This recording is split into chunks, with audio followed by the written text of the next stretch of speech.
Hello, this is Michael Pepper of Michael Pepper Tech Talk, and welcome to this week's episode of Thursday Night Tech Talk. And I have a special guest who will be on hopefully eventually here. He is held over at work currently. And this week's kind of area of discussion was going to be biometrics as far as fingerprint scanners, facial recognition, Face ID, Face Unlock, and cameras as far as the sensors, the lenses, periscope, and what that is, and just kind of other internals of these devices that we carry around in our pockets every day. And as my guest's name, who hopefully will show up soon, his name is Savage Scientist, and he kind of delves into technology and gets scientific like I like to as well. And so I guess what I will do is just kind of greet you all and see how everything's going. So, Tech for Your Needs, thank you for showing up. Chris, Battery Powered, thank you for showing up as well. And anybody else who's watching, of course, and all the replay crew and everybody who is here in support of what I do on Thursday nights. Thank you all for doing that and give me to 220 subscribers, hopefully to reach that 1,000 before long. And so, I guess there were some things I could kind of wanted to touch on that I won't really be touching on tonight or tomorrow night, that I can kind of go over some experiences, some things that I've noticed lately as far as technology, as far as creators, and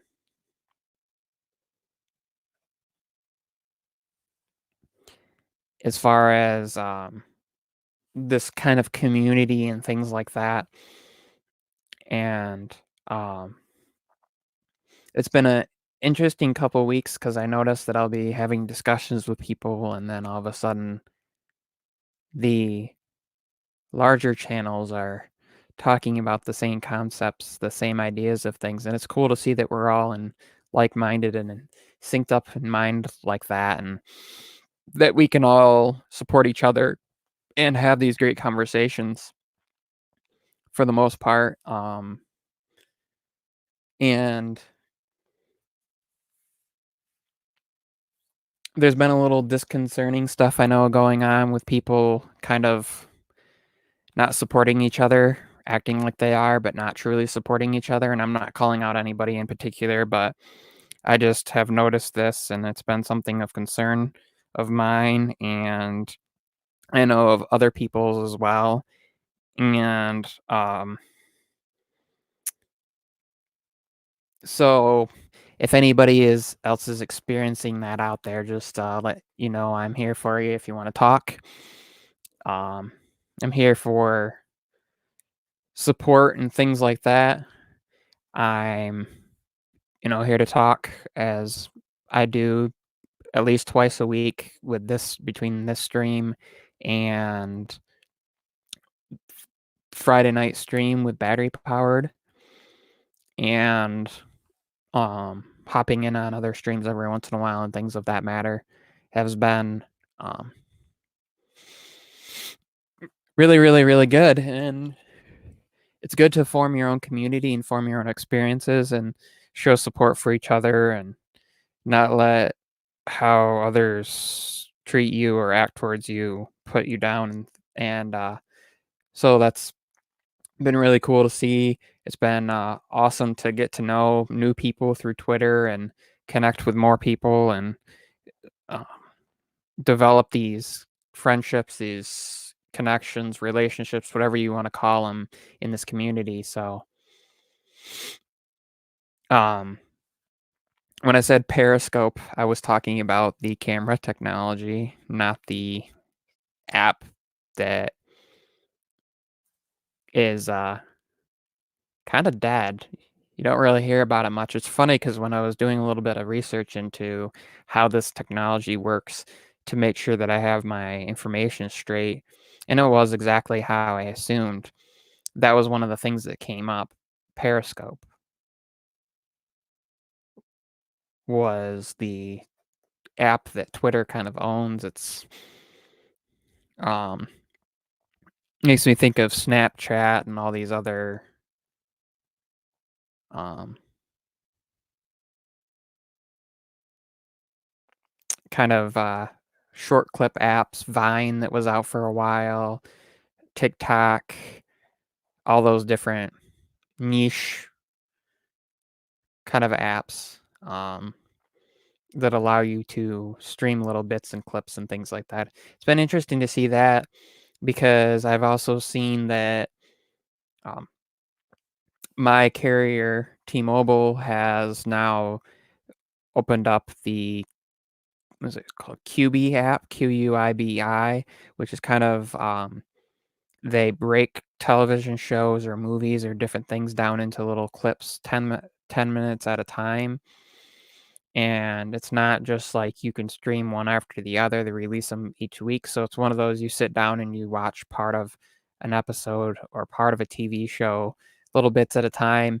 And I think it'll be interesting to see how well it goes. I know that Sprint tried doing that. I know that a couple other larger companies tried to do that as well, where they had their own service where you could basically get little bits and pieces of these shows at a time.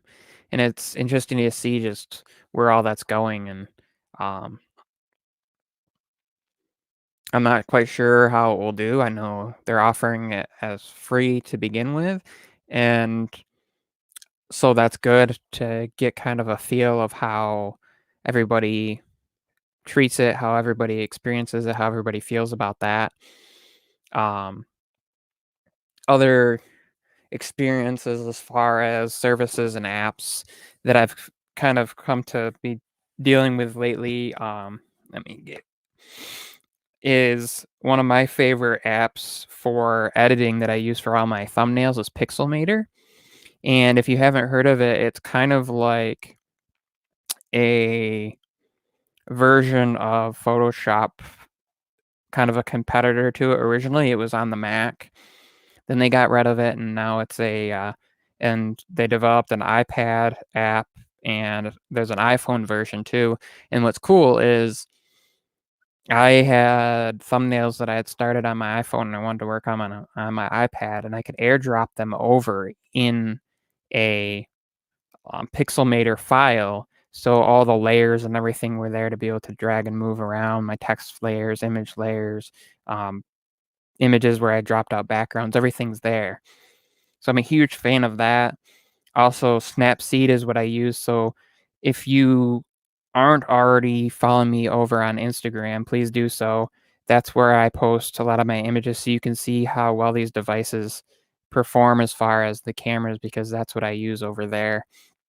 And I just do basic edits as far as um I don't do a lot of like color correction and white balance correction necessarily, but going in and bringing down the highlights a little bit when the HDR performance needs a little bit more detail in the highlights, like in the clouds or the sun, bringing those down.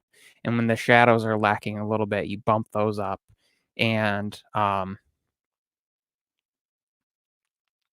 it's been um, great to use that. Also, another thing I use, sometimes I just use Google Photos built-in editor. I actually photographed my cousin got married down in Tennessee, and then she had kind of a re ceremony for the family that lives up in Michigan, um, at Frederick Meyer Gardens, and I photographed that, and I just edited that all in Google Photos and sent that up to her, and it's kinda nice because when it was done, I just created albums, sent the album link to her, she can go access them, download them, full resolution, print them, do whatever. Also, LumaFusion. So, for anybody who is starting a channel and the free editing software that's on your device, whether it be an iPhone with iMovie or an Android device with that built-in whatever, Samsung has their built-in editing, which is kind of limited as far as most of them I've found don't let you put multiple clips together apart from like if you use the Apple Clips app or you use the Apple iMovie app, but the built-in editing doesn't allow you to do that very easily. So LumaFusion is great. It allows you to have the ability to basically all my videos that I've been doing for the last couple weeks now have all been edited with LumaFusion. So if you've seen those and all the transitions and the background audio and voiceovers and everything are all in there, you can plug in a USB microphone. So for anybody who hasn't seen or doesn't know or wants to know, I use the AKG P120 microphone with the Scarlett Focusrite. It's the 2i2. It's a Scarlett Solo, but it's got the XLR interface along with the quarter-inch jack interface and quarter-inch jack for headphone. And then the output, it actually has a right and left light on output plus USB-C. It also has a Kingston lock on it, but the nice thing about this is it's solely USB powered. So I can plug this in with a USB-C to USB-C cable into my iPad Pro. You could use a USB-C to Lightning for the older iPads that, and a USB-C to USB-C for Android phone, and record audio into your favorite recording, whether it's just a built-in recorder. LG has really good, if you're not using the phone itself, their recording app is really nice, but I use that right into LumaFusion for my voiceovers. You do layover tracks in GarageBand, things of that nature, and that's kind of my process. Is depending on what I'm doing, I'll shoot the kind of B-roll or the images that I might have, a panning image or different things like that, and I will then record an intro and an outro from my phone, airdrop those over to my iPad, and then put my intro slide with my logo and everything, my introduction statement, talking part, then my B-roll, and then my end scene, and then my please like and subscribe clip at the end. And then when the B-roll is, I'll go and do voiceover, and it does a countdown. And then when it's 3, 2, 1, and when it starts, I can record with high quality microphone audio right over that. And then when I'm done recording, I just end the recording and upload straight from the device. And it's really handy to not have to connect with a USB cable, my phone to my computer, drag files over, wait for that to happen. A lot of times the video clips are already there. Like if I've been out shooting video or shooting photos, or I shoot, 2-minute clips at a time, they'll upload and sync over the cloud and already be over on my iPad, and I don't have to transfer them. But if they're not, AirDrop is nice. It outperforms my PC as far as speed for the software on even my iPhone outperforms it, but definitely the iPad. And that's kind of my workflow, and it's convenient because I can do that anywhere, quite literally anywhere. I've done streams with this setup you see right here, which is my MacBook Air with the Logitech C920. It's a HD 1080p webcam. It's got a Carl Zeiss lens, and this all collapses. The tripod and everything collapses and fits in a box. And the microphone I disconnect and put into, I have a backpack that's a camera backpack, so it's nice and padded. that goes in there along with my audio interface, the Scarlett Solo, and the cable, and my laptop goes in the back with the charger, and I get somewhere and I can just set it up as long as I have a table and a chair to set it on. So um, it's really convenient as far as that. If anybody has any questions or wants to do their own setup and wants to know where I got different things, feel free to um, post in the comments, hit me up on Twitter and DMs or Instagram. Also, there is a link down in the description um, for Amazon. It's an affiliate link. It's linked to earbuds, but you can use that link to purchase anything, and I get a little bit of a kickback from it. So if you want to help support the channel, and that's a great way to do it. It doesn't cost you any extra. Also, any other questions, comments, always throw them there. Of course, I'm not done. I just want you to know that that's kind of what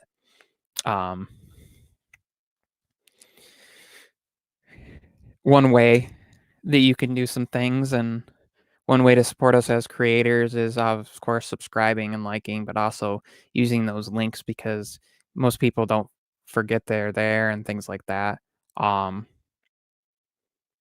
I really, as was just stated, once it pops up here, I should really create, and I'll do that after this, an Amazon kind of what do they call it, like a wish list, and I'll make it public, and I'll put the link down below that has my whole setup as far as like the webcam that I'm using, some other suggested ones, the microphone I'm using, and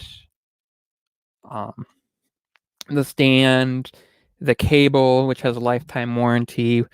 I won't put links necessarily. I'll put links to Amazon, like I said, because that's what I can trust. You might find deals elsewhere, but as far as if you have any issues, you decide it's not for you and you want to do returns, they're great with that. I got mine all through Guitar Center. So what are my computer specs? I have the 2012 MacBook Air. It's the Core i5. It's like a 1.5 gigahertz. It's not,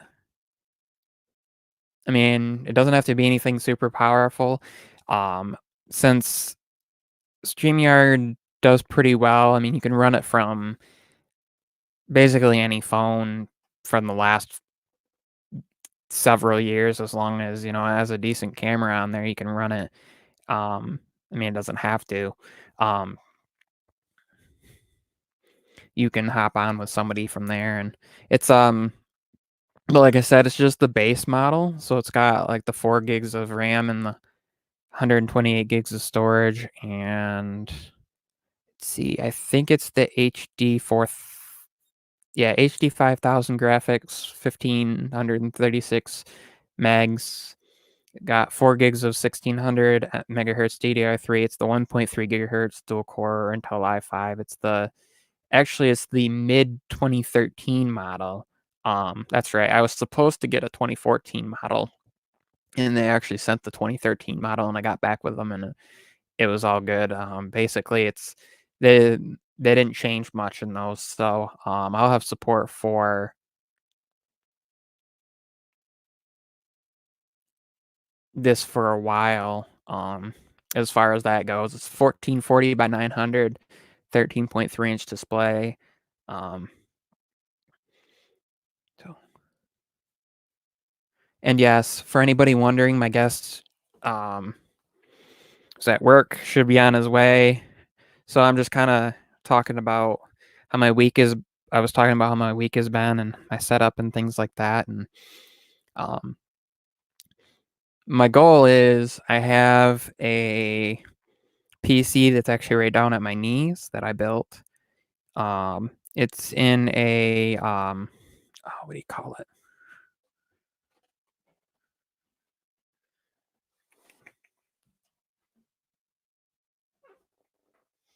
It's in the Cooler Master Magic Box 5 Pro RGB case. I actually took the original cases out of it, and I'm using the cases that came with the Cooler Master L240R all-in-one liquid cooler, 240 millimeter liquid cooler.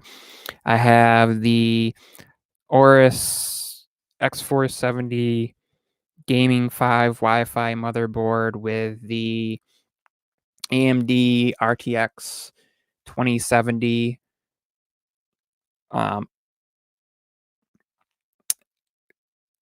processor. I have the RTX 2070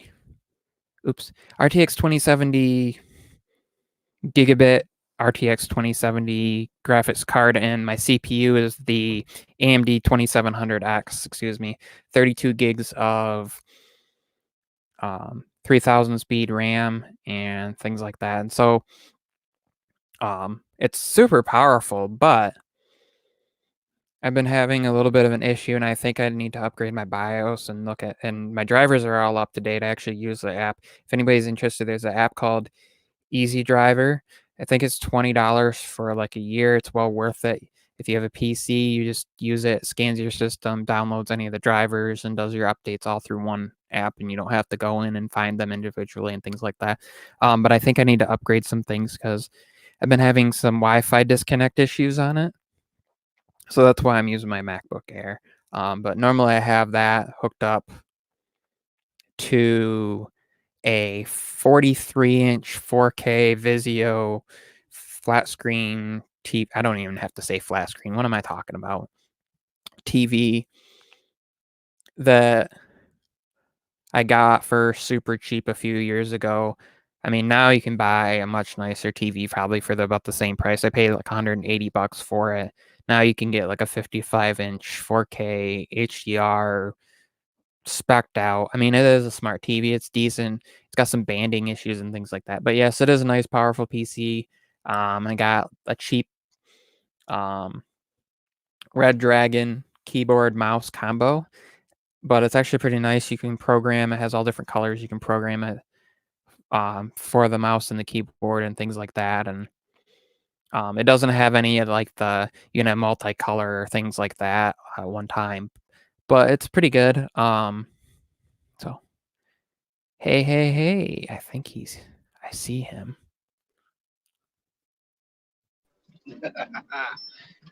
What's up? Man, I tell you, I'm always forgetting passwords. And I'm supposed to be a cybersecurity expert. That's not looking too good for me. But yeah, I'm out here driving. Just got done with my job. How everybody doing out there in the stream? I can't see the comment. Uh-oh. Well, he dropped. So he's on his way home, and we'll see what happens with that. But so what else? Oh yeah, my earbuds I'm using here are actually the ones that the affiliate link are linked to, the Soundcore Liberty 2s, not the Pros. But Amazon has these super deals every once in a while. I got mine for $60.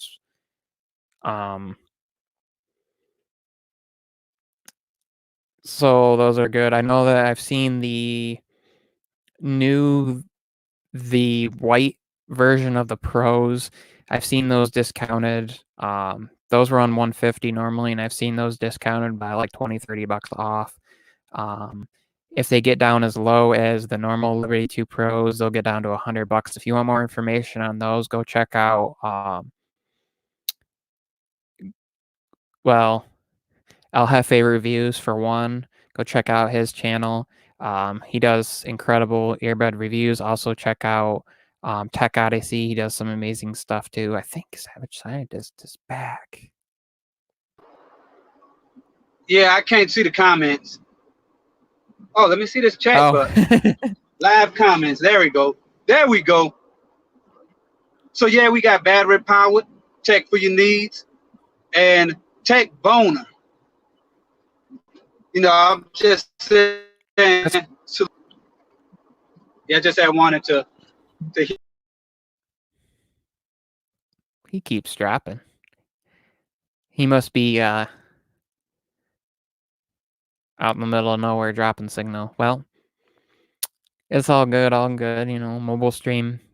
It's you know, it's amazing if you think about technology, how advanced we've gotten and things like that, and how technology has gotten us to the point where we can do that now. I can stream from my phone. I can stream from anywhere, basically. Try again. It is extremely difficult. I thought calculus was hard, but trying to do stuff like this, trying to multitask with a cell phone, this is one of the main reasons why I think cell phones are not the, like Easy would say, be all, one all, be all. Cell phones are great for convenience. That's it. Yeah, it depends. I mean, part of it is the mobile technology, of course, is not advanced enough to support consistent enough speed across where most people need anymore. I mean, if LTE was like it's supposed to be, yeah, it wouldn't be as much of a deal because you'd be getting, you know, at least 50 megabyte per second speeds everywhere you are, and it'd be no concern. You could stream in 4K from your phone if it supports it, and you wouldn't have to worry about it. But that 99% coverage that we're supposed to have, that we were supposed to have like 3-4 years ago, is just non-existent. And so it'll be interesting to see.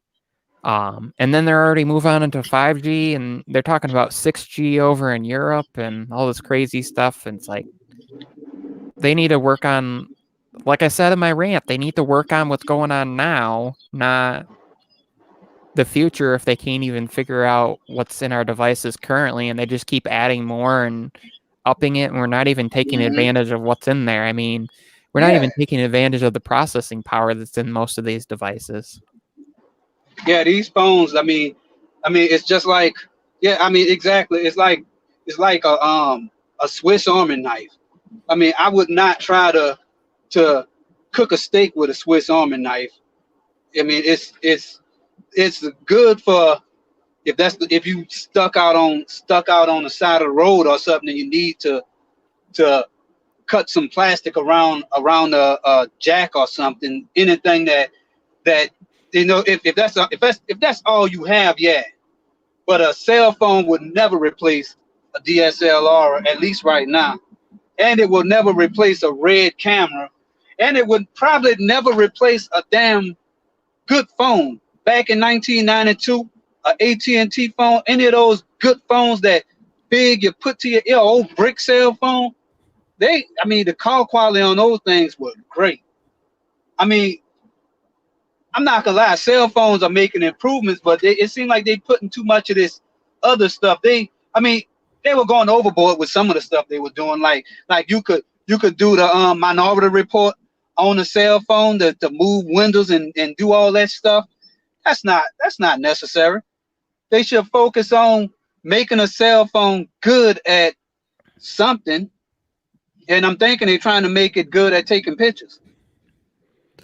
Yeah, everything right now, it's like, for the most part, it will be good at one thing and then moderate at other things. And good, it will be like, you have Android phones are good at customization.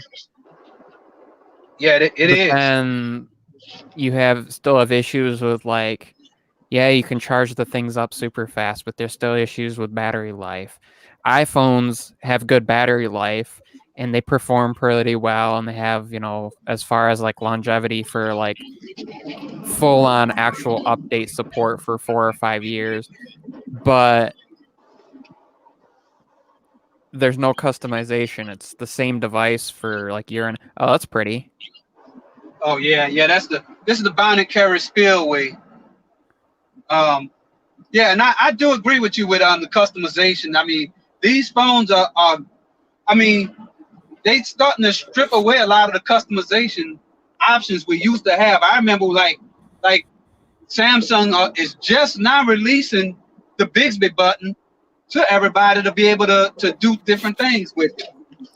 But I remember they had that locked down. Now they don't even call it that. No, it's now it's like they call it the side button, and you can control when you hit it the first time. It will tell you, like, it will pop up a thing. and it will either you can continue to set up Bixby or you can hit side button settings and go in and change things. And it's like, yeah, I have mine set up power button by default, but then if I double click it, it opens Google Chrome. And then of course long press just brings me to, power off, restart, emergency mode, or I can change the side key settings. But what's crazy to me is my phone has the same amount of storage, but has 3 times the RAM in it that my computer that I'm using right now does.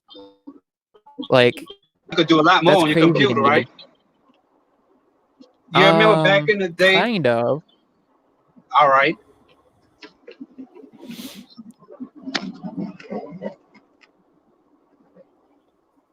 Just showing y'all a little bit of that swamp scenery, Louisiana for you.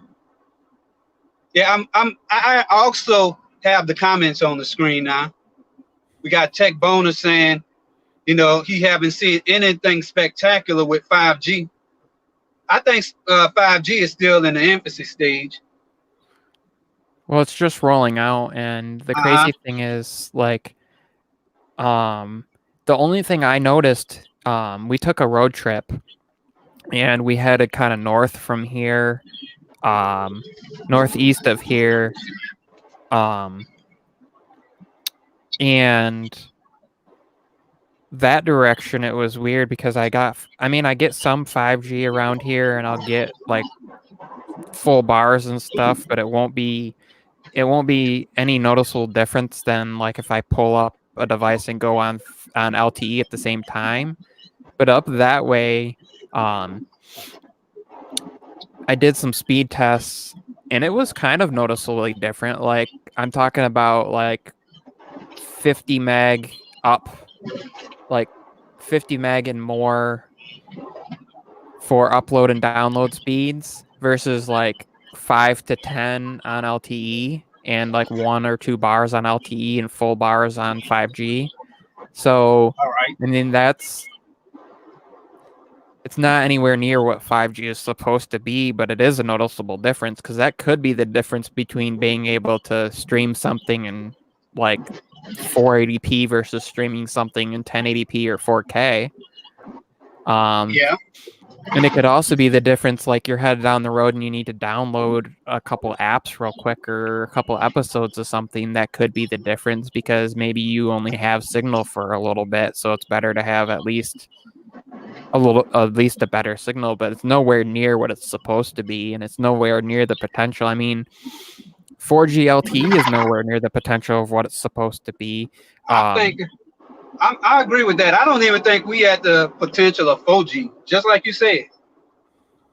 I mean, they talking about 5G, 6G, 7G, 10G, but we just now probably surpassing the threshold for 3G.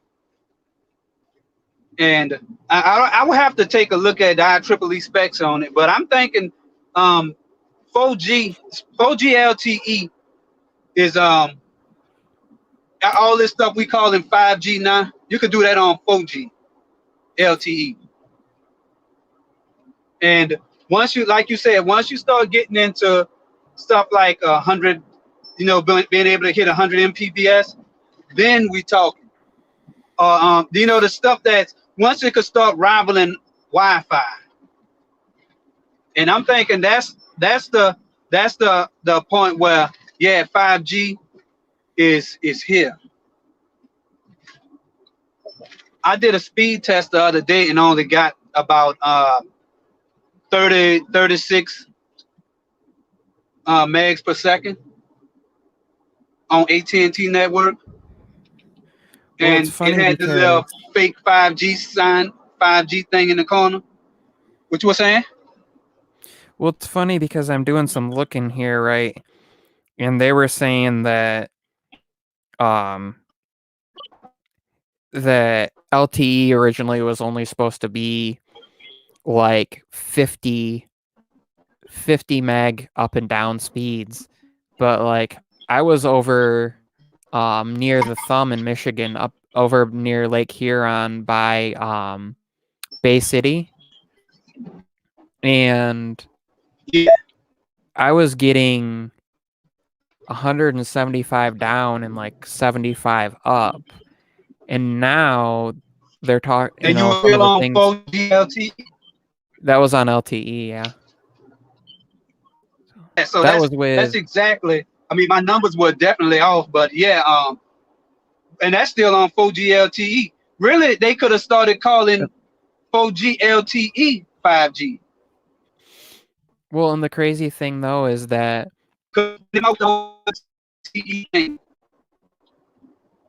Yeah, Tech for Your Needs just said 5G is only for phones. It's not going to be more it's not going hold on, I'm trying to read this and drive at the same time.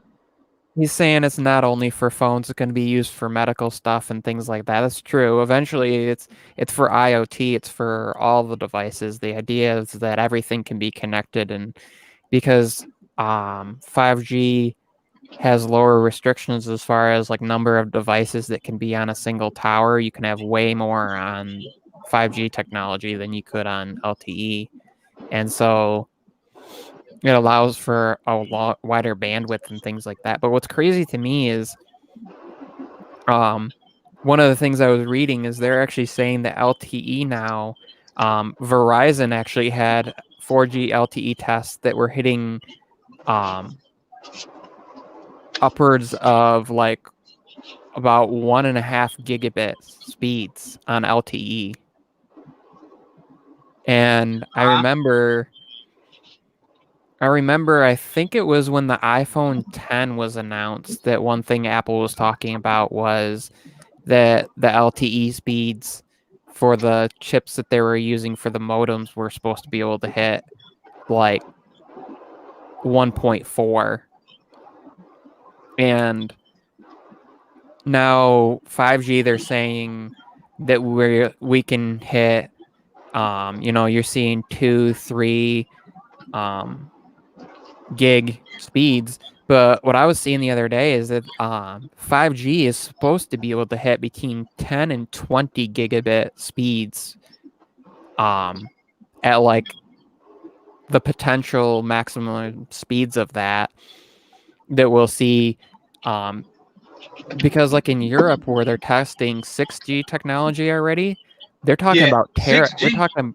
they're talking about 1 terabyte per second speed. So like you could download freaking like fraction of a second, you would download your whole phone would be transferred up to the cloud in With like a that type second. of speed, then that's really faster than the transfer. That's faster than solid state transfer rates. If you could Well, yeah, that's transfer the about, crazy if thing. you could transfer about 7, let's say you have 2 terabytes of data. If you could transfer 2 terabytes in 5 minutes, that'll destroy any solid state drive at the current solid state drive. Well, that's And the problem though. So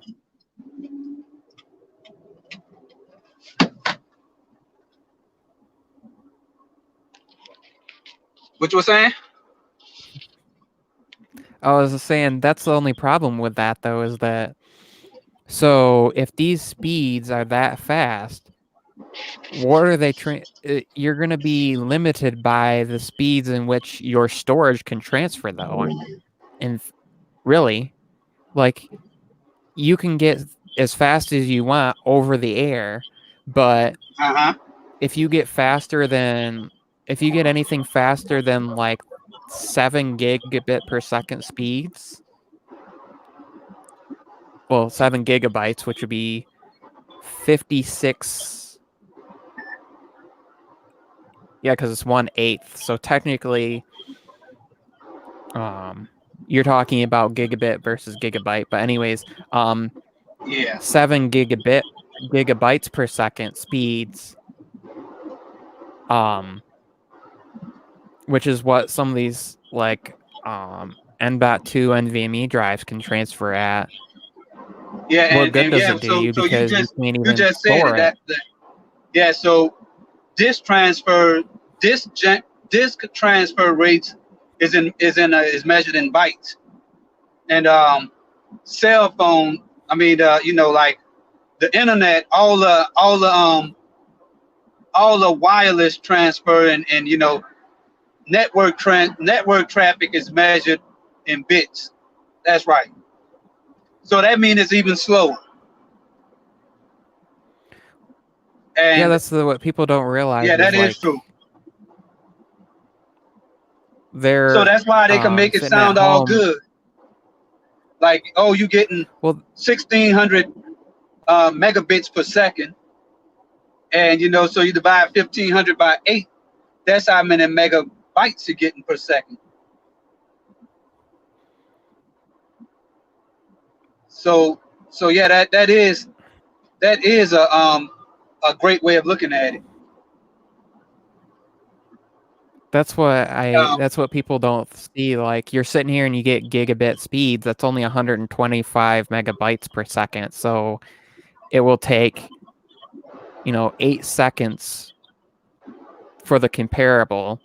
So if you're getting gigabit speeds, it'll take 8 seconds for actually every gig a byte of data you're transferring.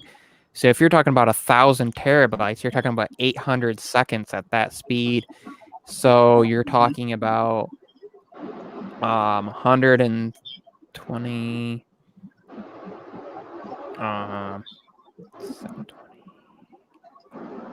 100. So if you have 100, 130. if you're doing 100 gigabit, 100 gigabits, then yeah. So for it to be gigabytes, you'll have to divide it by 8.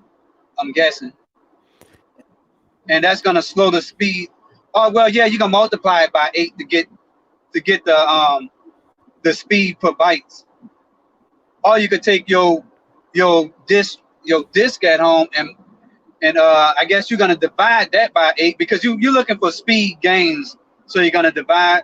I'm guessing that's how it's gonna look. You divide for speed gains and you multiply for if you're trying to transfer back in the bytes. In the bits. Well, yeah, it's people that have, like, they're talking about having gigabit internet speed at home. That will take roughly 2 hours and 15 minutes to do 1 terabyte of data. It's 136.6 minutes. That is pretty fast. But then if you think about, there are some people that have like 10 gigabit speeds. Yeah. But still, that's, and then there you're talking about like 12, 13 minutes. But that's optimal. So you're talking about optimal speeds as well. And so you're talking about, like, it might maintain that for, a few seconds out of those hours, but and fluctuate down, up and down. And then you're talking about latency, and you're talking about, like, what if the connection breaks partway through? Does the technology recognize, like, if you're transferring to somebody, is their end going to be smart enough to recognize, his transfer quit at 85% way through, so we need to just start back up at that last 15%, or is it going to start all over every time? And but that's the thing; these technologies are going to getting to the point where the internet speed won't matter because it will be outpacing our storage. And so it doesn't matter if that stream, that signal, is that fast if you can't store it at that, and you can't transfer off from your storage at that speed, then you're not going to be able to transfer onto anything. So what's going to happen? It doesn't matter. If you can send it there, it's like, it doesn't do you any good. It doesn't do anybody any good to be going 70 miles an hour down a road versus 35 miles an hour down a road if once they get there, they can't get out of the car until 7 o'clock anyway. So, if you can't get out of your car until 8 o'clock and you're going your speed and somebody else is going half the speed and both of you get there before 8 o'clock, neither one of you are getting out of your car any sooner, right? So it's the same thing. If these speeds can't transfer any faster, they can transfer as fast as they want, but if your storage can't handle it, you're not really going to be able to do anything with it. And I think that's where Yeah, some of these that'll be technologies a hardware advance bottleneck beyond what we right can there. handle. Look at this bastard here. See him in an old cop car, and they can just disrespect my whip like that. That's all right. I hope they get a ticket. But I heard everything you said. Yeah, that'll be a hardware bottleneck if you it's kind of like the same thing happened with the memory. RAM is real fast, but whenever you have to fetch those pages or fetch data off the hard drive, that'll slow your computer up. I'm talking about significant slowdowns because the hard drive is a lot slower than your RAM or physical memory. Tech for Your Needs also said this is great information. I appreciate that.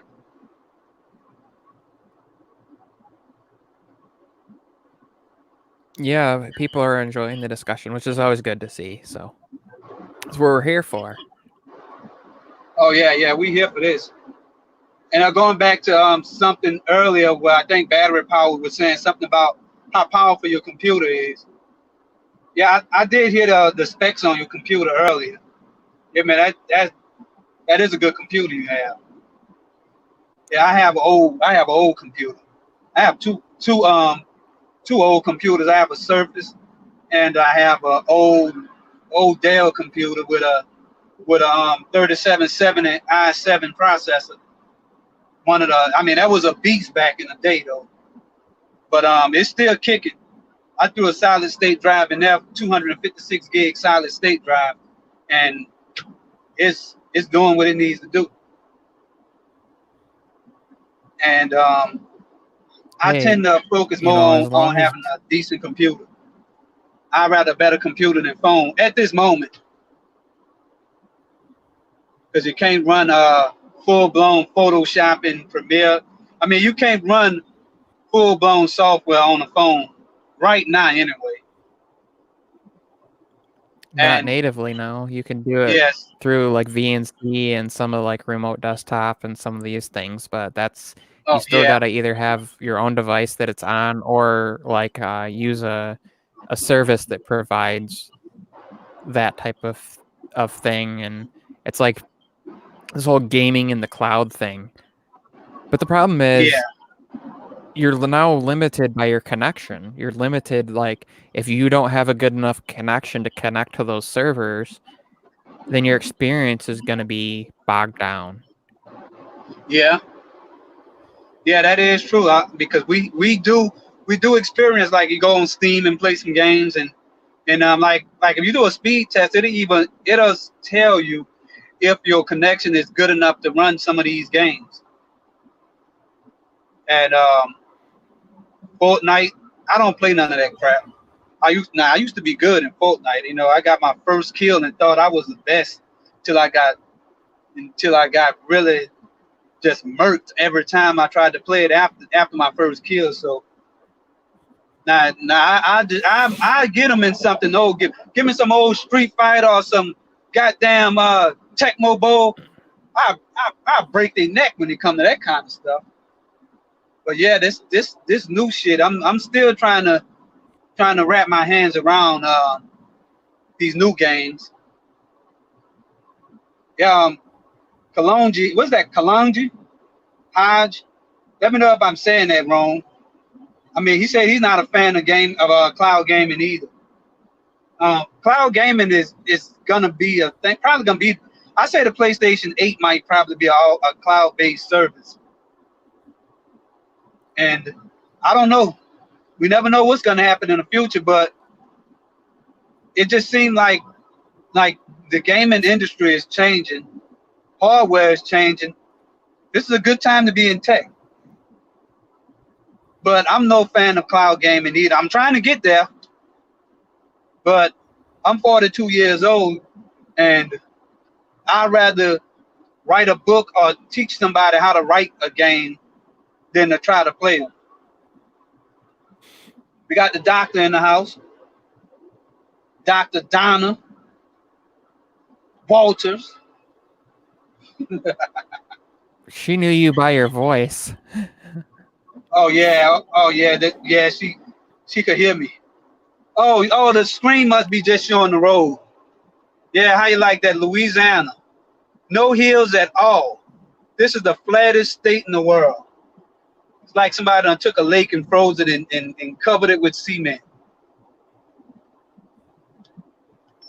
I was down in Louisiana after Hurricane Katrina. Uh-oh. Well, yeah. Kalanji. Yeah, I hit the wrong button. I got a theory. You know, I call it the theory of wrong thing.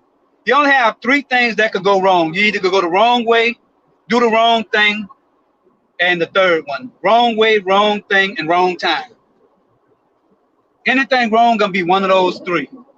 I call that the theory of wrong situations, a wrong thing. So when I be around people and I might say, shit, wrong thing, I'm trying to stop cussing too as much. Look at my camera is mirrored the wrong way too as I turn it. But yeah, we got Dr. Walters in the house. She's supposed to be making a YouTube channel and posting videos. I don't know when that's gonna happen. I might get my stimulus check before she posts her first video. But I'm gonna see. So you don't have too much time. They're supposed to be going out next week. So we're gonna see what Dr. Walters do. I always make a mistake and hit the back arrow on my phone, and that'll end the. I'm using the browser, so that'll exit the browser. I didn't set it up to give me a pop-up on exiting the browser. Yeah, they have a lot of stuff I didn't set up on this phone. I don't even know if that's possible. Because I know you had a list of things you wanted to talk about today. Did we start on that list? I did. We did. All right. Kind of. Yeah, so we're making great progress. Let me see what's going on in the chat. I'm going 81 miles an hour. I don't know. Do you see me or you see my speed?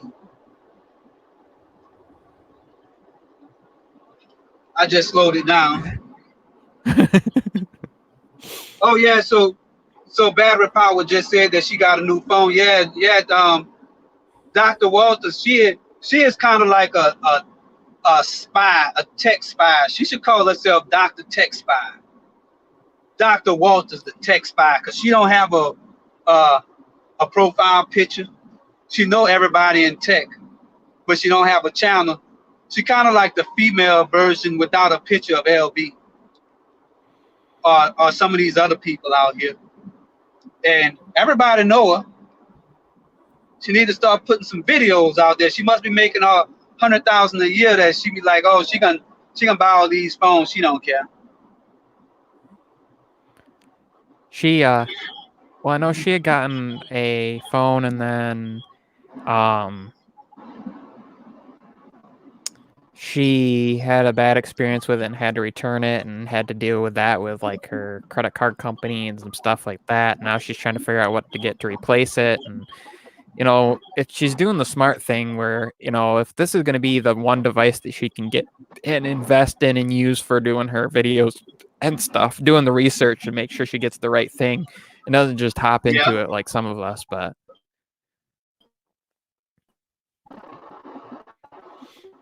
oh yeah, that I'm gonna turn my lights on. Getting dark out here. But yeah, she's dog said she got a new phone. Look like she returned it though. She said she returned her phone. Yeah, she said she had a dark spot and she must have bad lighting. I'm just trying to paraphrase what she said. OSMO, what is that? Battery Powered said that he's got an Osmo. Is that she talking about the DJI Osmo? Yeah. Or like everybody else say DJI. I done made a mistake and called it DJI too. Oh, she got all that. You see, she got all this good stuff. A whole gimbal, and she's not sharing her creations. a whole gimbal, not a half a gimbal, a whole DJI, DXI, whatever it's called. She got all that stuff, and she need to be out here putting some of these videos out. But I'm not gonna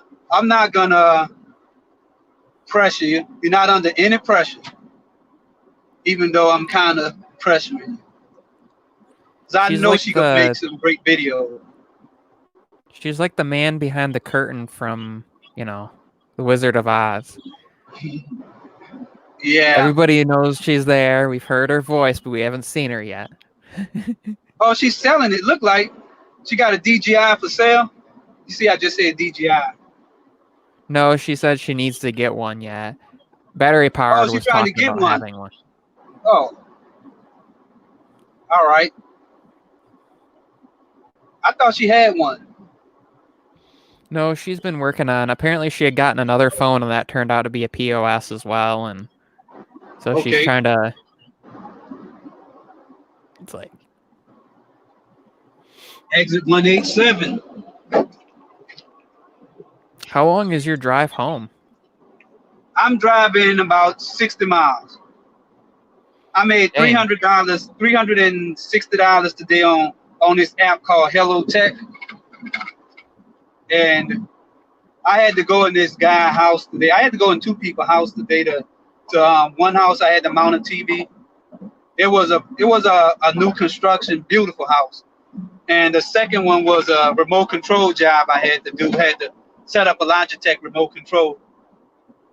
Yeah, it's a pretty good company to work for, but the only thing is like sometimes the company could be a little difficult to work with, and like if you late to a job or if you have to do some type of rescheduling, calling them on the phone, they could get attitude and stuff. Yeah, this is a long commute, Art Dog, but I mean it's worth it for. And I take these jobs when if it's at least $200, then I'm gonna make that 60 to 70 mile journey. I'm broke, and I gotta do what I gotta do to put some money in my pocket. And this also make me a essential personnel because I also do transportation, and I might have to do this for a business. Or anytime you support an essential business, that make it so you become essential personnel. Like I done did this for let me see, who was the most prestigious customer I did this? I did this for a real estate company. And like I do deliveries for all types. I done did deliveries for hospitals and stuff back when I was a cab driver, because when you do Uber Eats, when you drive Uber, that's my other hustle. That means that you're essential personnel being in transportation. Yep. Dr. Donna Walter got a V60, and she's waiting to get her stuff transferred from her ZTE. She got the Axon 10 Pro, and she's waiting to get that and then transfer her stuff and then be able to return the ZTE, apparently. So she got she got a new ZTE. Look like she got Axon 7. She had the Axon 7 apparently. Yeah. And because of that, they gave her a discount to get to the 10, and then it turned out to be trash. And so she's working on fighting and getting that returned because they wanted to try to charge her to return it and fix it and all sorts of things. And yeah, the Axon, what's that last Axon? Wasn't it the 6? Did they come out with another one? Yeah, because the Axon, Pro. That's supposed to be they Axon, that's ZTE flagship, isn't it? Yeah, that's their. I mean, I know a couple people that have it, and it's a pretty good phone. But apparently, she got a Woozy, and they won't do anything about it, and ZTE wouldn't do anything about it, and so she's just returning it and moving on to a different company. And so she had what, 2 of them, the Axon 7 and the Axon M?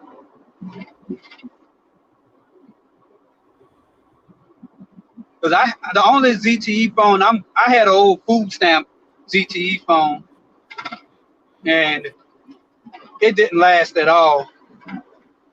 I was gonna do a video on that phone, but it pissed me off so bad till I just demolished it when I got my Note 4. And this was 2016. I got a used Note 4 in 2016. That phone was crap. But they have some things I like about it. If you look at a Note 4 or the ZTE or most of the LG phones, I like the little widget you get on the phone when it's a little pop-up that shows how long you've been on the phone, or to give you call options to put it on, especially on the Note 4, you could put the phone on speaker, mute, and disconnect the phone. I mean, it's small stuff like that that made the Note. That's why I think the Note 4 was probably one of the best Samsung phones I ever used, even to this day. And right now, I hacked the Bixby button on my Note 8. If I'm on the phone, I hit the Bixby button, it'll end the phone call.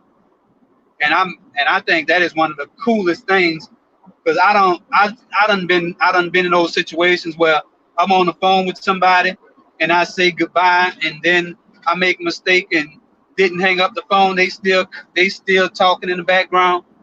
So now I just hung up the phone or something like that. Now, if you're a spy, that's a good thing, because you're taking advantage of somebody who don't know how to use their phone.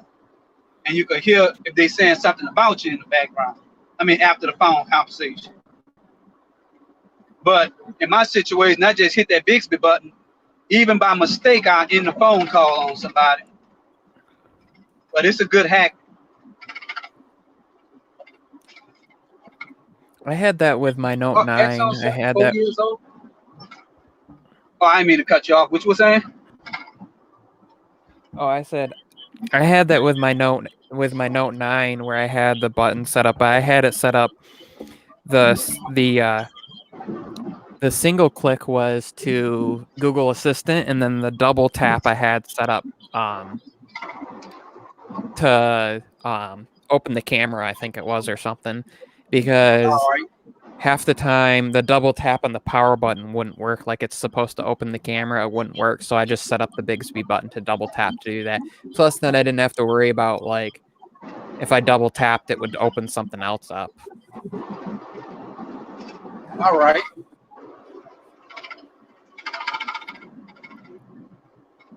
So is the Exxon 10 the most current one now?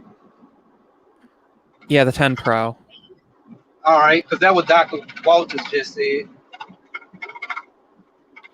Yeah, she said she got a lemon, so. Oh yeah. Kalanja just said that I like the Bixby button. I don't like the Bixby. I like the Bixby button. I don't like Bixby. I always, really the Bixby button isn't anything new, because Samsung been putting the auxiliary button on their phones ever since the S4 Active, or back on the Active series, and I used to hack those buttons to do different things. And I made a video way back on my channel when I was predicting that Samsung need to put an extra button on their phone before they even started doing the Note 8 button. I mean, when they started with Bixby on the Note 8. And I think that was the coolest thing I ever saw. And right now, I would like an action button. A button that, like, it's kind of like a switch that you could slide the button down, like a trigger. You slide the button down, and that's one action. If you slide the button up, that's another action. If you push the button while it's in the center, that's another action. And you could still double tap it, or you could push the button down 2 times, and that's something, it can have endless possibilities if that button could slide up and down. And that also could be the volume button. That could be the volume too. But we don't need that to convolute all that into one button. Well, like OnePlus did with their phones, they have a 3-way button where you have it in the middle. It's like you have it in one position, and it's the no sound, and then in another it's vibrate, and then it's all the way up to the top. It's the normal ringer. All right. Um, That's kind of like how and the iPhone is too. Isn't the yeah, iPhone, if you but they switch took it to the front, is mute? Yeah, but they took it to like a new level where you had all three. So like if you're out and about Uh-huh. where you need the ringer on, you could reach in your pocket, slide it all the way up, and the ringer would be on. Slide it into the middle position, and it would be in vibrate. Slide it all the way down, and it goes in silent. So you could just reach in your pocket and change, just like you can do on the iPhone. But having that third additional was kind of nice to Oh go to yeah, I truly like that. silent. I'm not gonna lie. I always wanted something like that on a Samsung phone. But you know, another thing that'll be good with, if you had three, like if you could customize that, because I always want to make it so. I wish I could turn the screen into total mute mode, that the only thing the phone is gonna do is show the time, and you can answer the phone and end the call, and that's it. And you could silence that mute and do all that other stuff. But I always wanted to make it so, because I used to always pull my phone out of my pocket, and if I'm getting a phone call while I answer the phone while I'm pulling the phone out of my pocket. But I don't know if you ever use apps that like screen touch blockers or anything like that. But they are some wonderful apps. If you I don't know. want a app that could stop you from stop the touch interface on that the screen. See, I always have the stop accidental touch turned on. Like on my S20, I have that turned on. So like if Oh it's dark, yeah. if it's in your pocket, it won't sense your touch. If it's upside down, like on like a table, you won't get like notifications. Your calls will be like in vibrate mode, even if I have it on vibrate mode pretty much all the time. But like if I had it on ringer and forgot and I turn it upside down, it silences everything. It's funny because I'm probably one of the few people that actually I don't use Bixby anymore, but I actually did use it for a while when I had my Note 8, and I liked the idea that you could trigger Bixby and do like a string of commands. So you could use Yeah, I Bixby think you made a to video on that, didn't you? On no. It doing was different things with Bixby. I thought about it. All right. You Um, might have said something about it on yeah, one of your probably. streams. Probably did. But I like the idea because you can use Bixby and you could tell it to like open YouTube, go to your subscriptions and select like a particular, or like open YouTube and search for a particular thing, or like go to a particular setting, and it would literally go through like going into your settings, going to like general and then display and then all those things. It would do a string of commands, and it would do things that sometimes if you gave it that command, like if you gave Google Assistant that command or Siri or any of the All right. other vocal, they wouldn't do because it was too far into the settings or it was something that it wasn't programmed to do. And it was kind of one of those, like you could have it basically do anything that you could physically go in and do. Also, um, a lot of those up until recently, even Google Assistant was this way. If you turned off your Wi-Fi or had airplane mode on and you wanted to turn airplane mode off, it wouldn't let you because you could only do things if you had internet connection, where Bixby would actually let you turn, like you could use Bixby to turn airplane mode on so that, everything's blocked. And you could use Bixby to turn airplane mode back off so then your Wi-Fi and everything connects. Those things were kind of I neat remember that when Bixby first started, that thing had a lot of problems. it did. I think it probably, I mean, it was wrong most of the time, and most of the features that Samsung promised didn't fall through until they did some massive update. But the thing is, that massive update also came with them locked from third-party apps like DX Action and any other thing that you could. It seemed like Samsung spent a lot of energy on making it so you couldn't use Bixby outside of they desired use.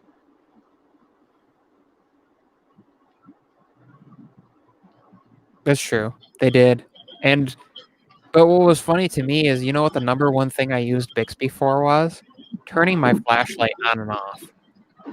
Instead of using like a All right. button to do it or going into the settings, that was like the number one thing I would use a voice command to turn it on and use voice command to turn it off. So like if it was dark and I needed to walk That is a downstairs, I would good use it use to for turn it. it on. Because then you didn't have to have the whole display light up and blind you, even when it was on like the dimmest.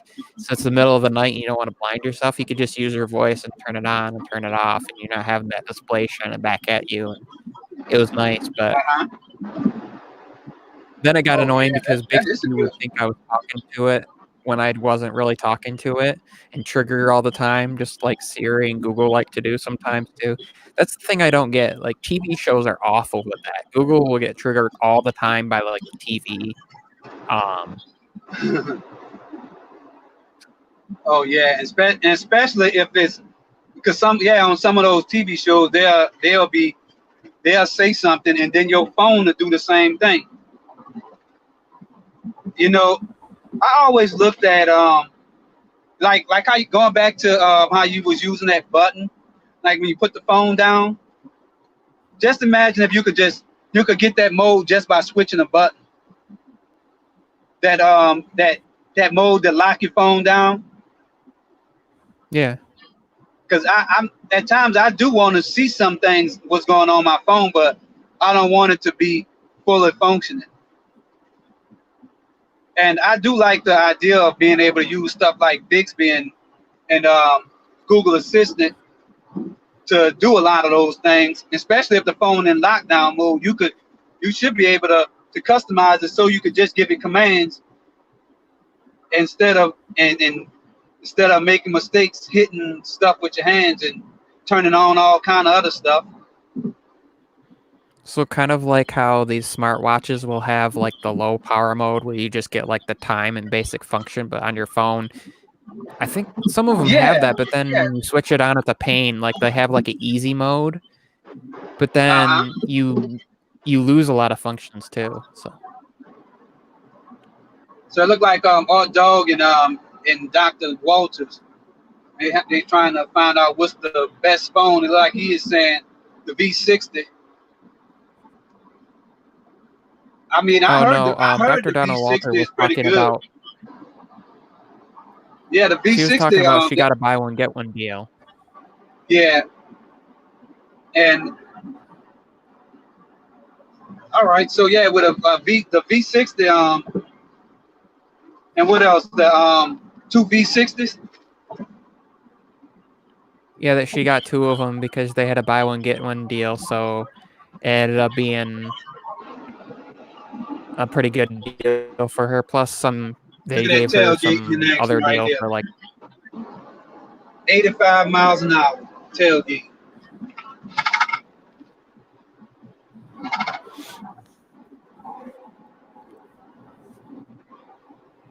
I don't know. I feel like that's one thing that these assistants need to work on, though, is like they shouldn't be triggered by your TV or like You should a be able to non-real disable it. voice. But I guess that's how.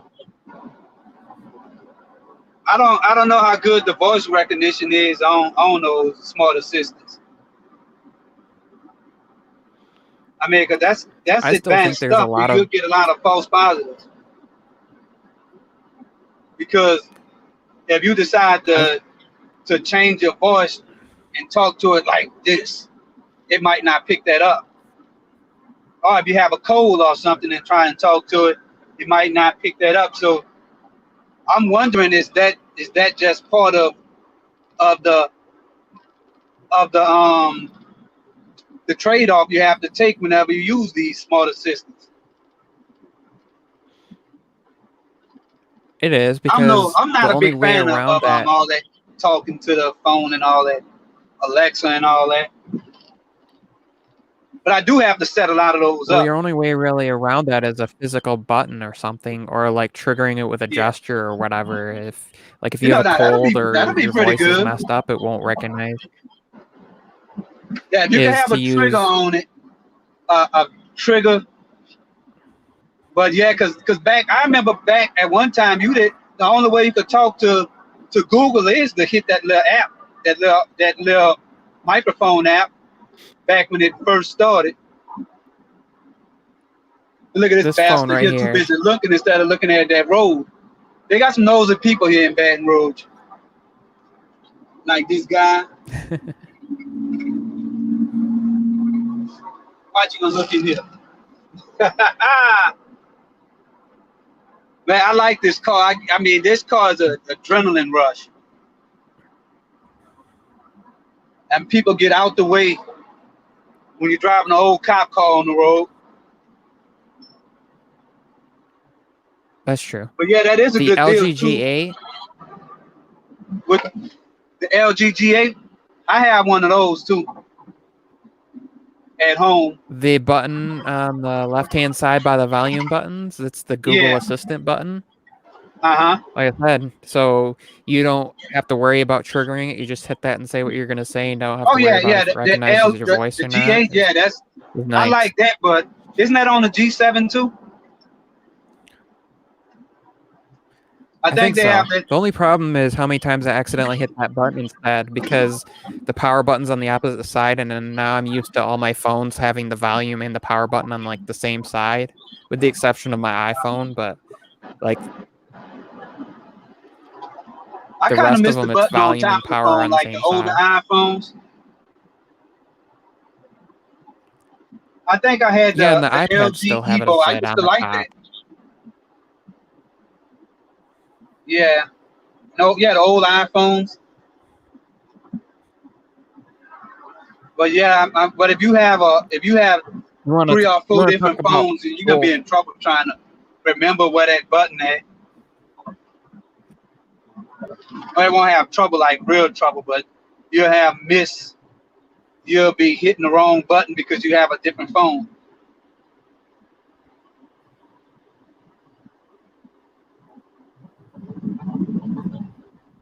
You want Yep, to talk I'm about in old Baton Rouge iPhones? now, capital of Louisiana. Yeah, I was down in New Orleans just now. iPhone 4. iPhone 4, that's the last one that had that button on the top.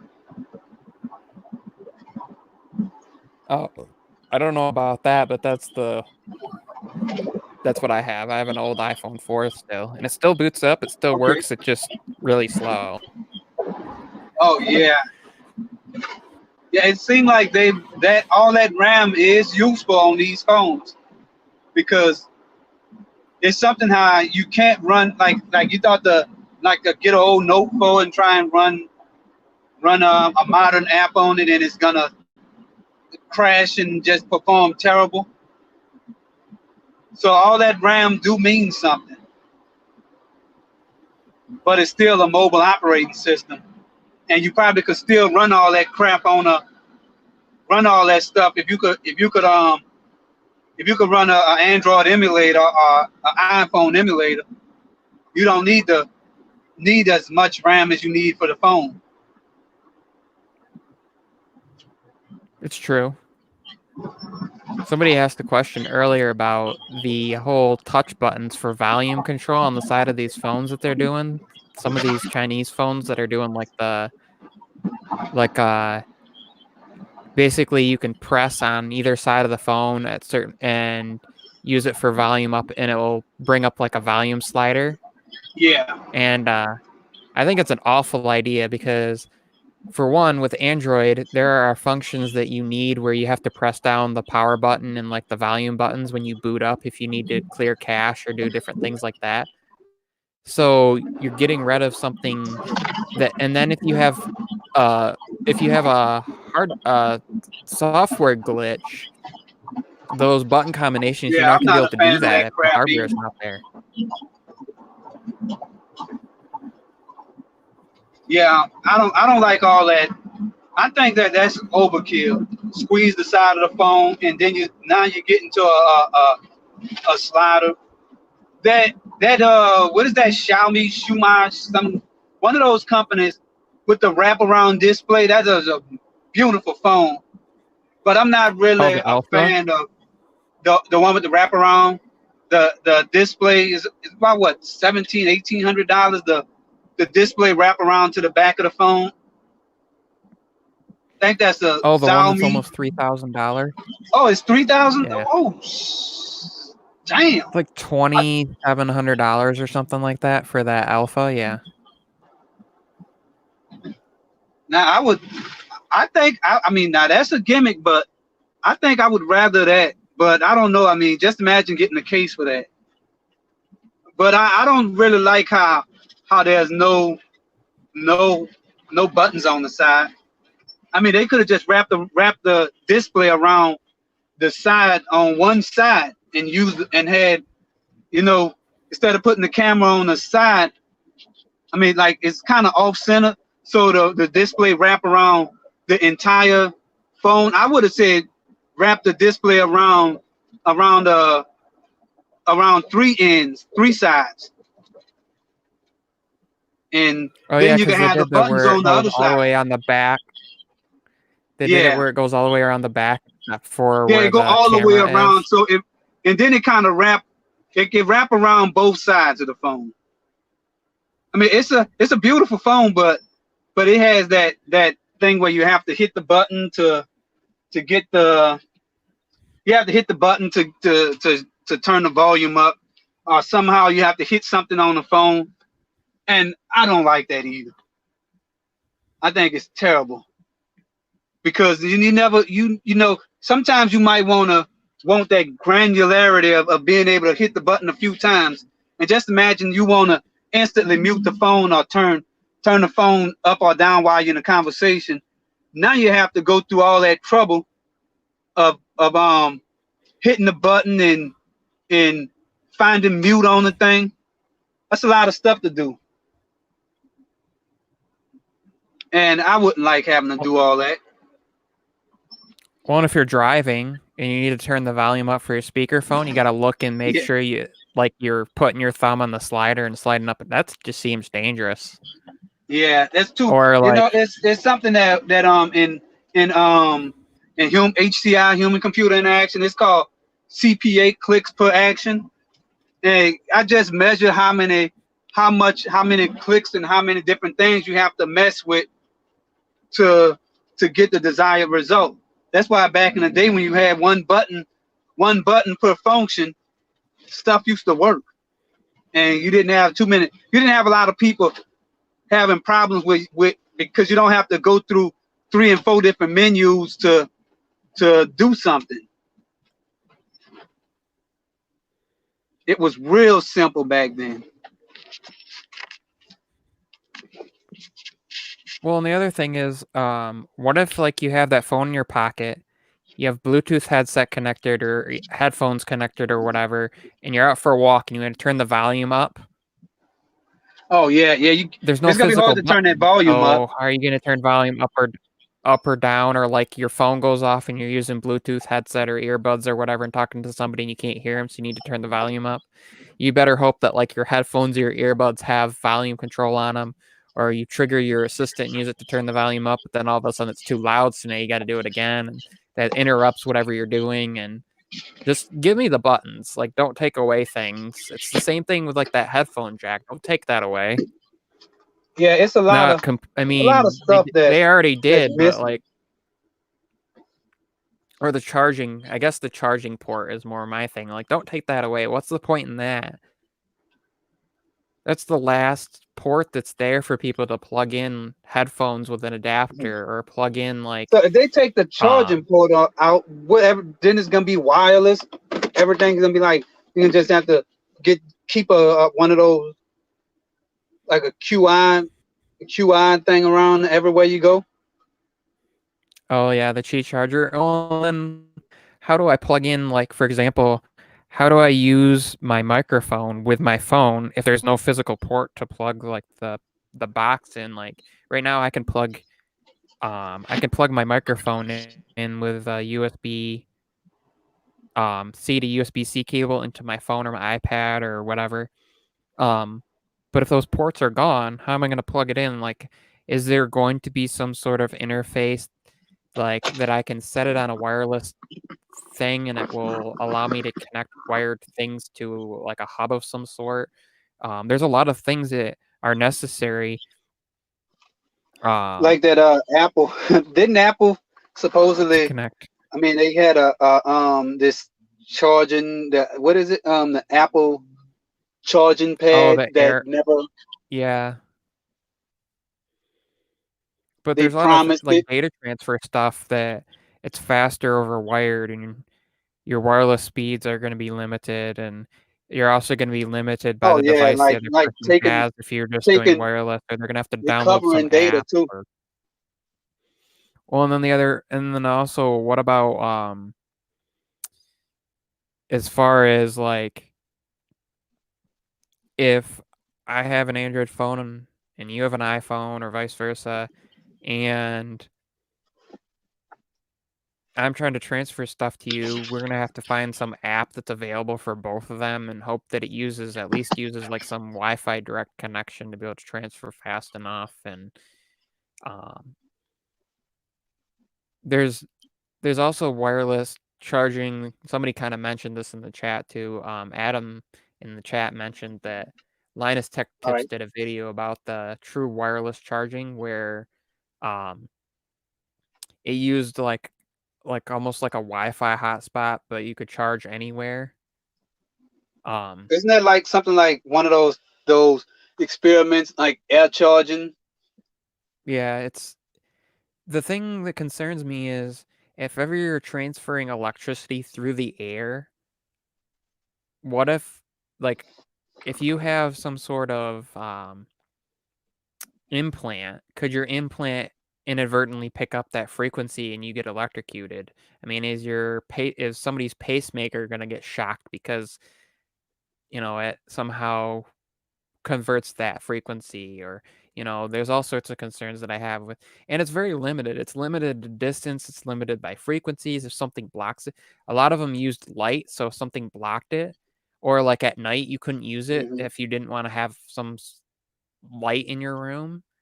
um But they saying that being around the 5G towers is causing people to oh, that junk. yeah, they talking about that 5G thing, but here go a whole thing that's emitting. I don't know what kind of radiation this thing is emitting to make a phone charge, but I would say that is more dangerous than signals coming from a cell phone tower. Well, here's the thing. But it So is it is it is powerful though. the only thing that we are exposed to on a daily basis that has potential risk of injury to us is your microwave if it's not insulated correctly. As far as like radio You're talking frequency, about the microwave on the phone. You're talking about like the microwave that the phone use. no, I'm talking about like your actual microwave, and that Oh, would be microwave. Yeah, because if because because the phones, the signals are microwave signals. yeah, they use, but here's the difference. They're non-ionizing, which means that they don't permeate our bodies, which means how are we exposed to anything dangerous if it can't even go through our skin? Um, versus like your actual microwave, if you were exposed to it because the insulating on the sides of the microwave wasn't good enough, then I Hmm. would be concerned with that. But obviously, that's how it's creating heat to heat up your food. It's got to be able to permeate the surface of the whatever you throw in their microwave. But as far as us, like we're not exposed to frequencies. 5G, even at its highest frequency, does not. Um, they've done tests on rats and things like that, and it was funny. The rats that were actually not exposed, the rats that were being exposed to some of these things actually lived longer than the ones that weren't. And they think, but of course, that could just be that the rats, were gonna die because of whatever they had anyways. And it was just kind of funny to see like nothing said that you're at risk by um being exposed to 5G or 4G. It's frequencies we've been exposed to for years anyways. They're just using them with newer Mhm. technology. A lot of those frequencies have already been out there as far as Oh like yeah, yeah. 800 The, megahertz for like 2.4 uh uh, and what is it? 5 gigahertz. Yeah, those yeah. those old not cell phone, those old cordless phone frequencies. Well, and also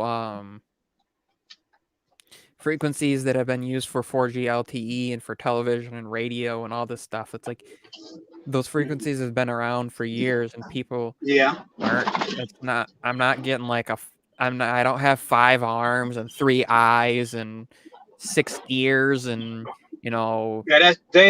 They just repurposing all that stuff. The FCC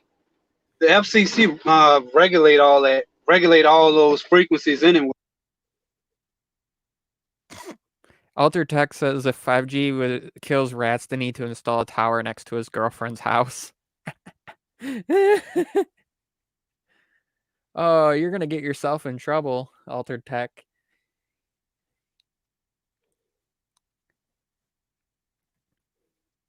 He's gonna get himself in trouble with the Kardashian.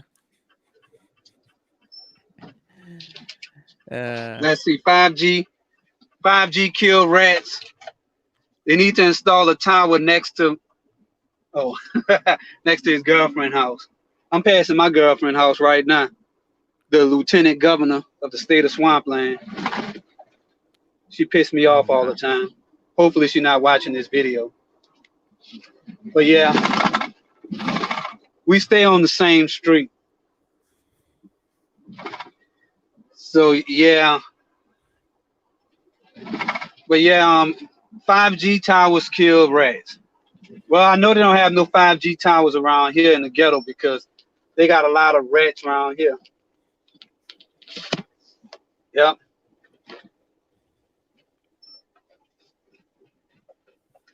So I'm just now pulling up at the station. I'm about to continue this stream inside my house. Cool. So I'm about to rejoin y'all in a little while. Okay, I'll be here. All right. I'll see you in a few. So stand by. All right. I'll see y'all in a little bit.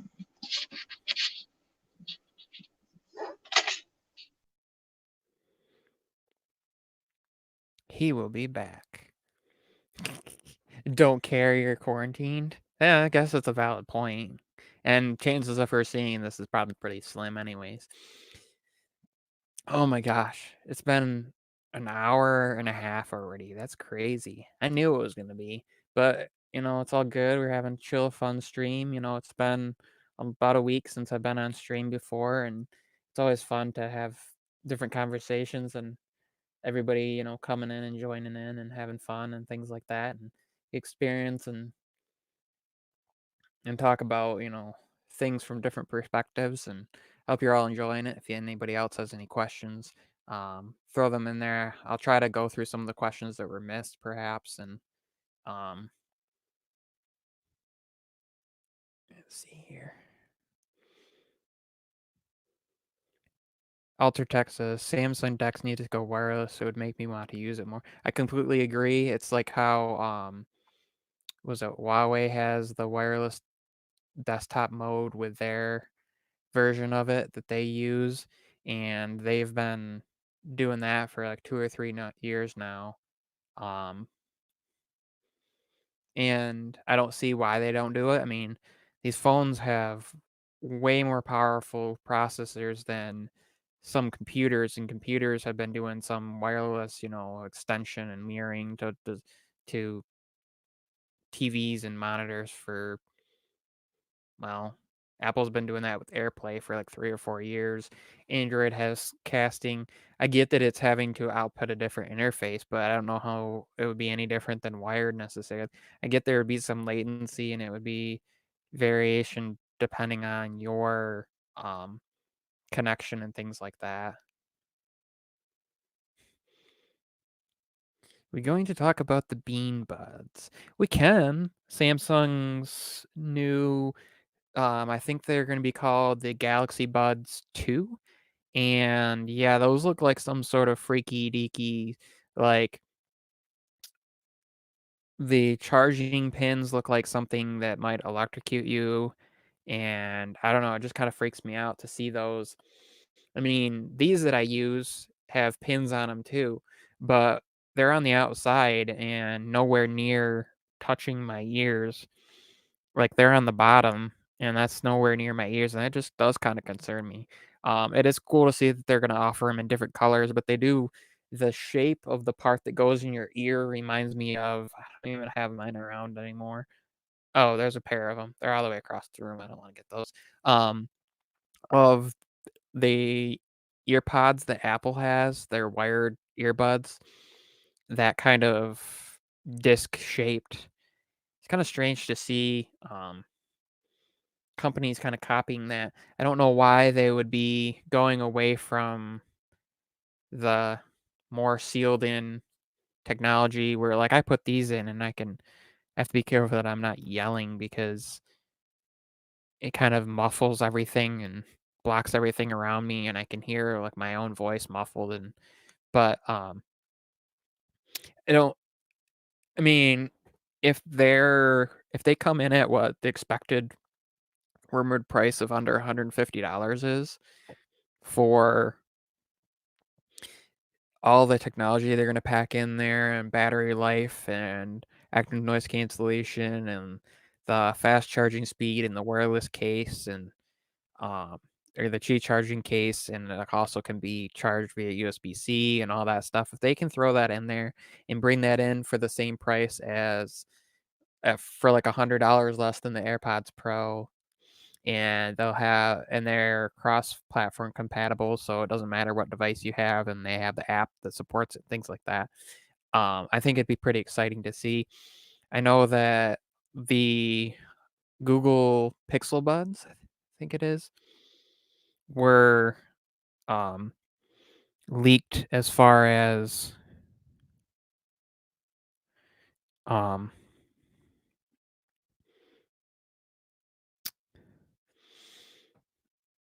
pre-orders and pricing and some stuff like that. But I didn't get a chance to check that article out yet. If anybody in the chat knows as far as like the pricing on that or wants to put a link, you should be able to put the link to that in there. Um, but I don't know, it's just interesting to see where this technology is going. For me though, I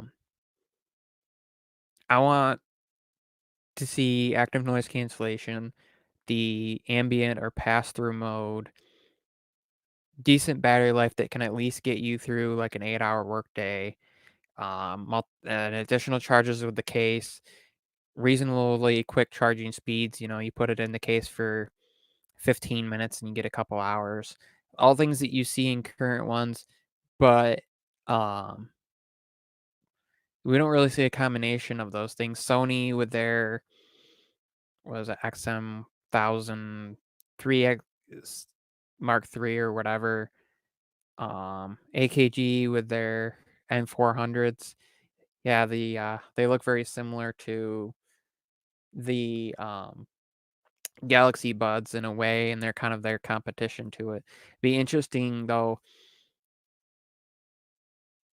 I'll have to look into those. I might have to get a set of those or see if the AKG would send me a pair. I'll have to reach out. I don't have really any connections currently, but it would be cool. I've been kind of starting getting into audio, and more so when I started wanting to improve my own audio quality, which um, was kind of a dangerous road to go down.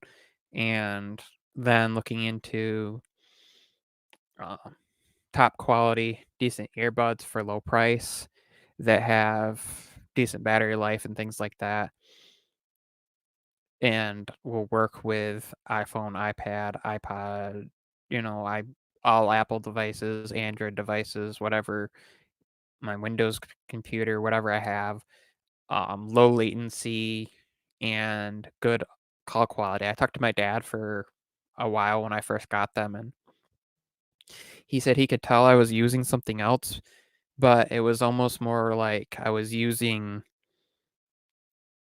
um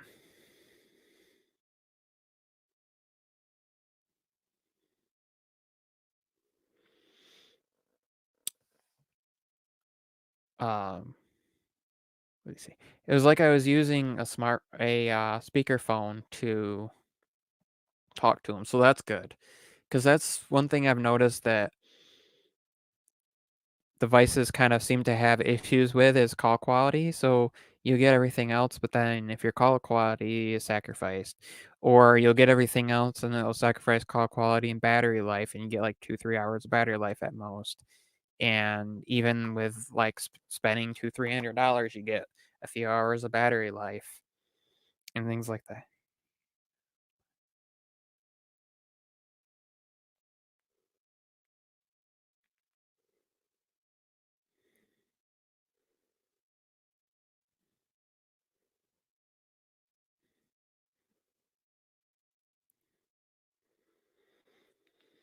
And I think though my next journey might be delving into um, wired USB-C earbuds and headphones in that direction. Um, I'm also wanting to get a dock for my phone to delve into using DeX mode and things like that.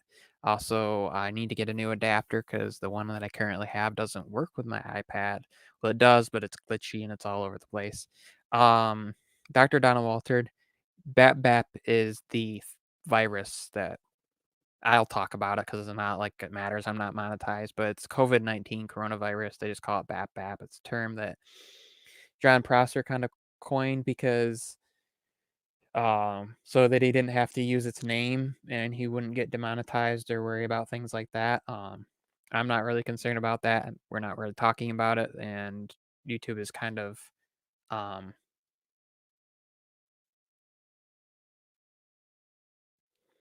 uh, being more open as far as letting people discuss certain things. So, um,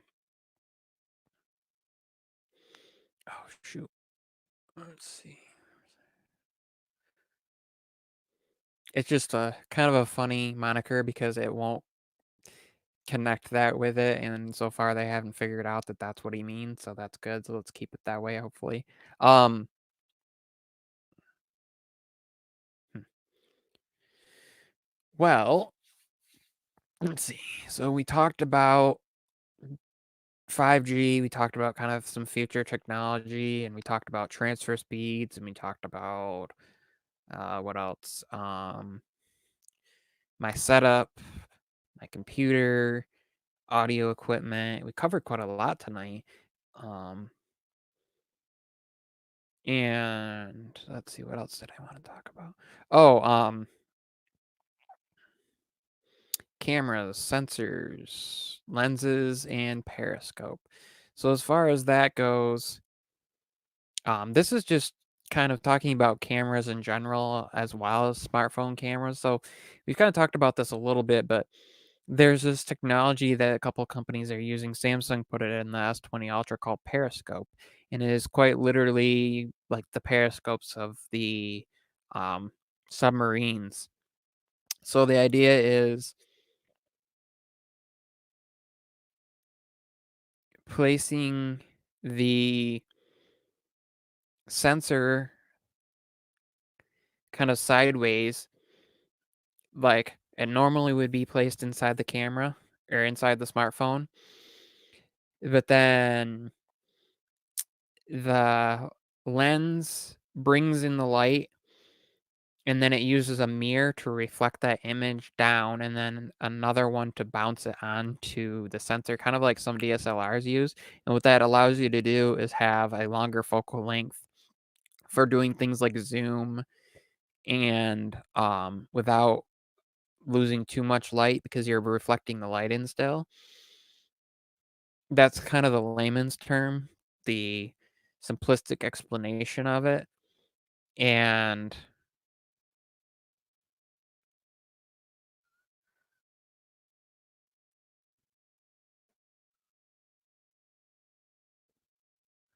so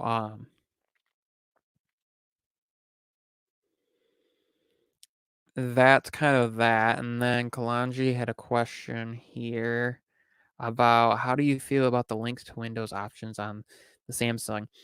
So there's a couple things I feel like it's okay, but I feel like that should be more of an option that's not in by default. Like I had to delete Microsoft 365 because I'm not going to pay for their subscription. It's nice that it's an option.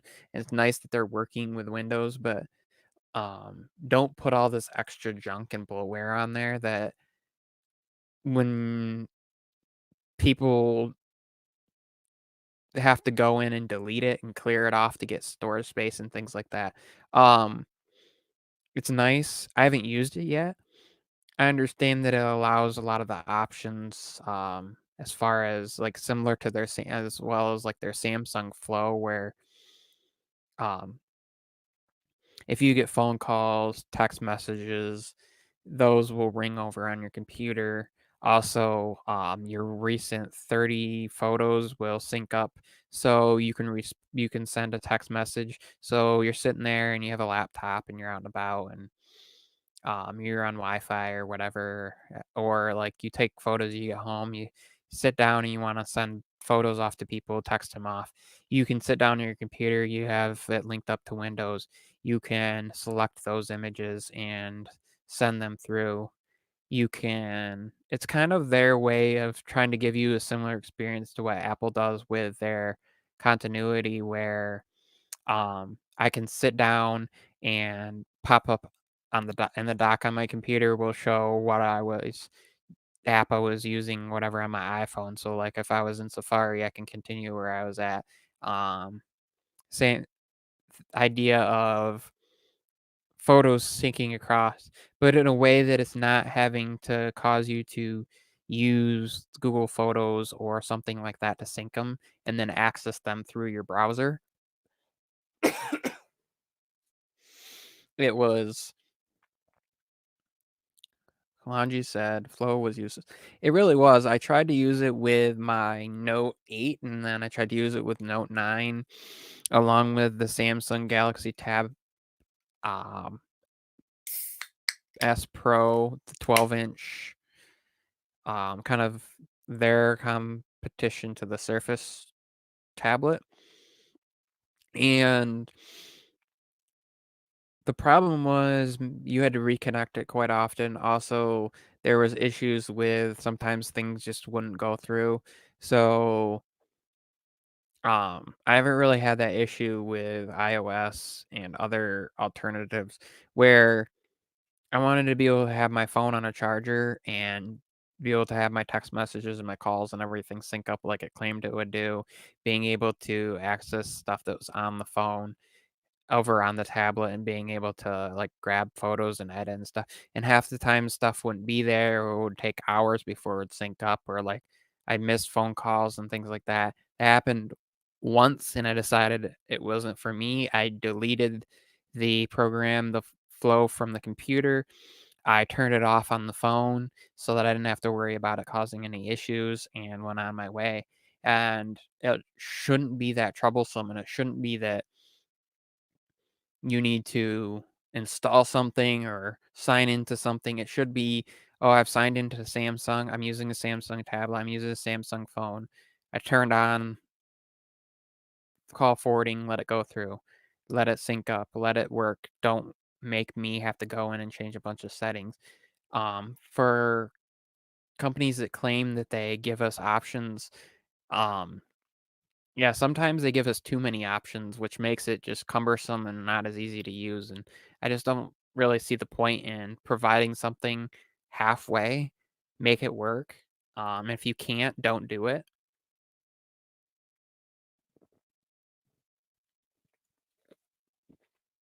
Also, for anybody wondering where Savage Scientist is, he got home and I'm waiting for him to come back. He kind of dropped off. I think he's gonna come back on his computer or something different in his house.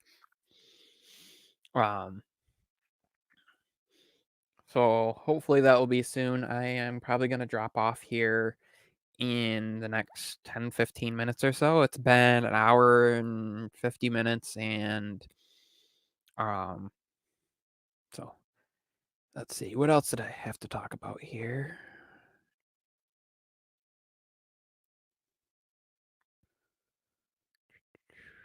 Oh, so one of the things we were going to talk about is biometrics,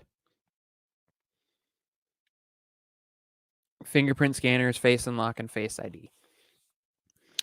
So biometrics is basically using your fingerprint, your face scan, that to authenticate who you are and give access to a device, to an app, to log in, to whatever the intended use that the software allows for that. But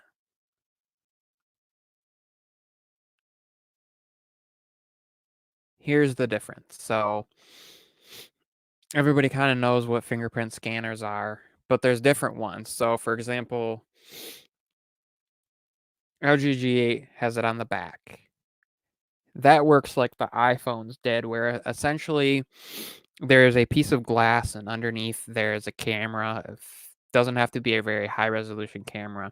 It snaps images of your finger, and kind of as you set it on there and you move it or you slide it across or you set it down, it takes an image. And originally, when you program that in, it snaps these photos, and every time you move it around and you have to do, it captures all the different parts of your finger. And then when you touch it again later, it compares that to the original captured. If it matches, it lets you in. If it doesn't, well, then you guys might have to move it or rescan. Also, there is kind of a touchpad on there, so swiping on it to bring down notifications is another added benefit of that. Is a benefit of that. Then you have something like this, where if you see there, it's under the screen. So that's nice because you don't have to reach around back. Now, Samsung, the way they do it is technically the screen doesn't even have to be on. It uses sound. It uses ultrasonics to scan. So if I place my finger in the right spot, you see the screen isn't on. There's no symbol. I press it on. It scans. It unlocks. That's one way. Now, my wife now has my OnePlus 7T, so I can't show you that. The way that works is that actually uses light to emit. Hey, hey. You able to hear me? Yeah.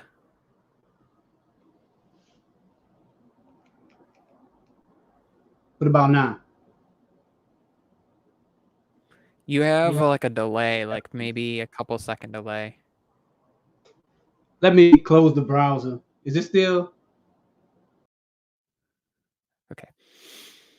So, anyways, that one uses light, and it bounces light up through the screen, off your finger, back down to capture. Oh, the nice thing about that is that one's really fast. The disadvantage is the screen has to light up, and the whole screen lights up. It's the middle of the night. It's very bright. This one, I set my finger, it scans, it goes right in. So it's only as bright as the display. It's not as bright as lighting everything up and blinding me in the middle of the night. The problem is these on-screen fingerprint sensors are slow. All right, so I'm back now. I'm in the lab now.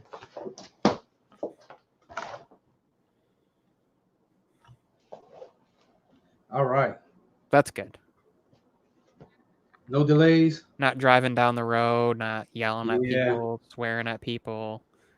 Oh man, I do that all the time. I'm an animal behind that wheel. Get my glasses out. Where did I put my glasses? I'm still listening. I can hear everything. Okay, good. So we were talking about the differences in those. So for me, and of course, then you have face unlock. So then you have something, the difference in, for example, I also have face unlock on my S20. Scans my face, unlocks. It's pretty quick. OnePlus 7T had the same thing. Now, my LG G8 and my iPhone uses more of uses 3D scanning, where it uses multitude of dots, like 30,000 dots, and it projects those out on your face, and it picks up the distance in which those reflect and come back to the camera, and also another sensor that's on there. That's what's in the notch on the LG G8. That's what's in the notch on the iPhone.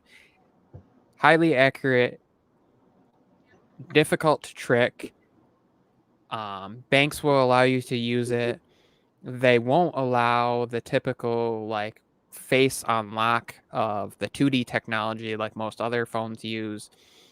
So you have to either reach around to the back if the fingerprint scanner is on there, or reach and hit the fingerprint scanner on the phone. Now here's, to me, where I appreciate something like Face ID is you don't really have to shift your hands. You don't really have to think about it.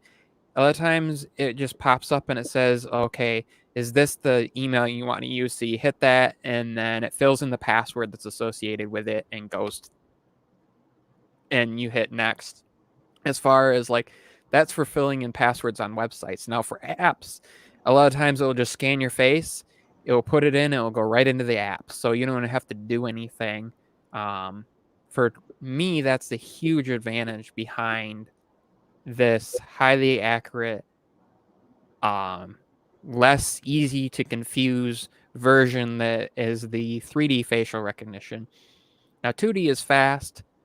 You can trick it. So if Savage Scientist had a twin brother, his twin brother could grab like an S20, OnePlus 7T, any of those that use that 2D and log into his phone most likely. And then it's access to whatever. And if he has a note in there that has passwords in it or something, he could go in and grab that and fill it in. Or like on an iPhone, you wouldn't have that happen because unless he looks so identical down to like creases in his face and everything, that 30,000 dots that it's projecting out is most likely going to distinguish even the little minor differences.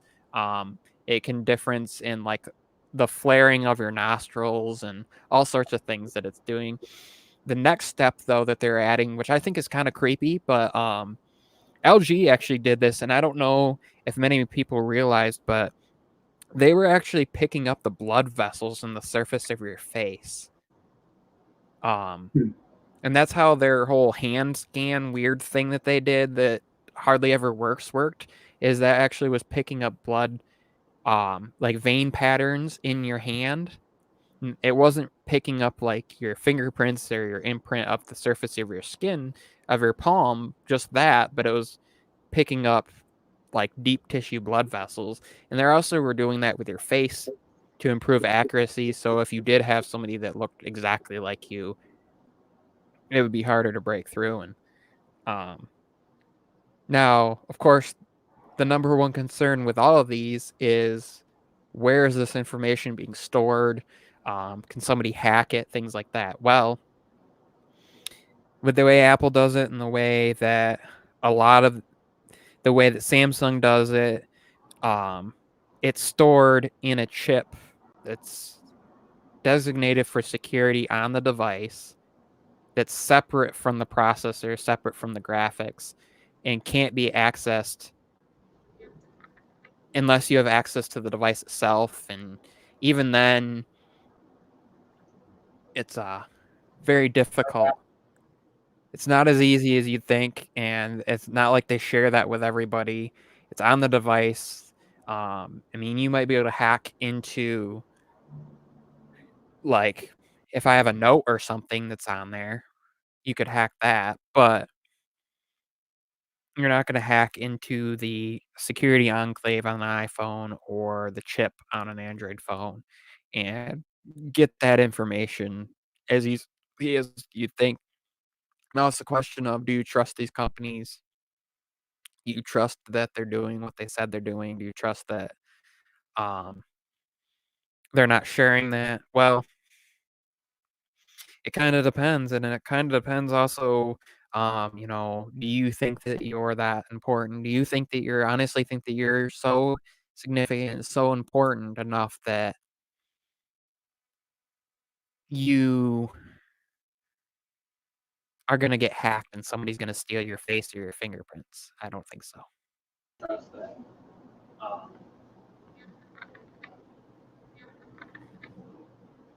Had technical difficulty. So what do you think? I think biometrics is, I mean, it is the future, and I think that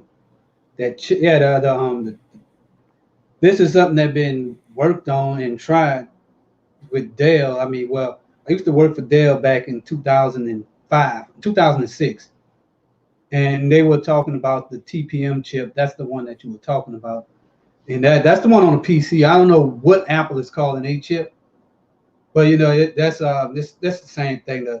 Some type of trusted platform. So I do think that it's secure. Banks use it. I mean, your cell phone is probably one of the most secure things you could have. I mean, back in 1992, if you had the card in your hand, you had a bank ATM card that was considered secure because it used two-factor authentication, something you have the card and something you know the PIN number. But now they stepping that up with three-factor authentication. I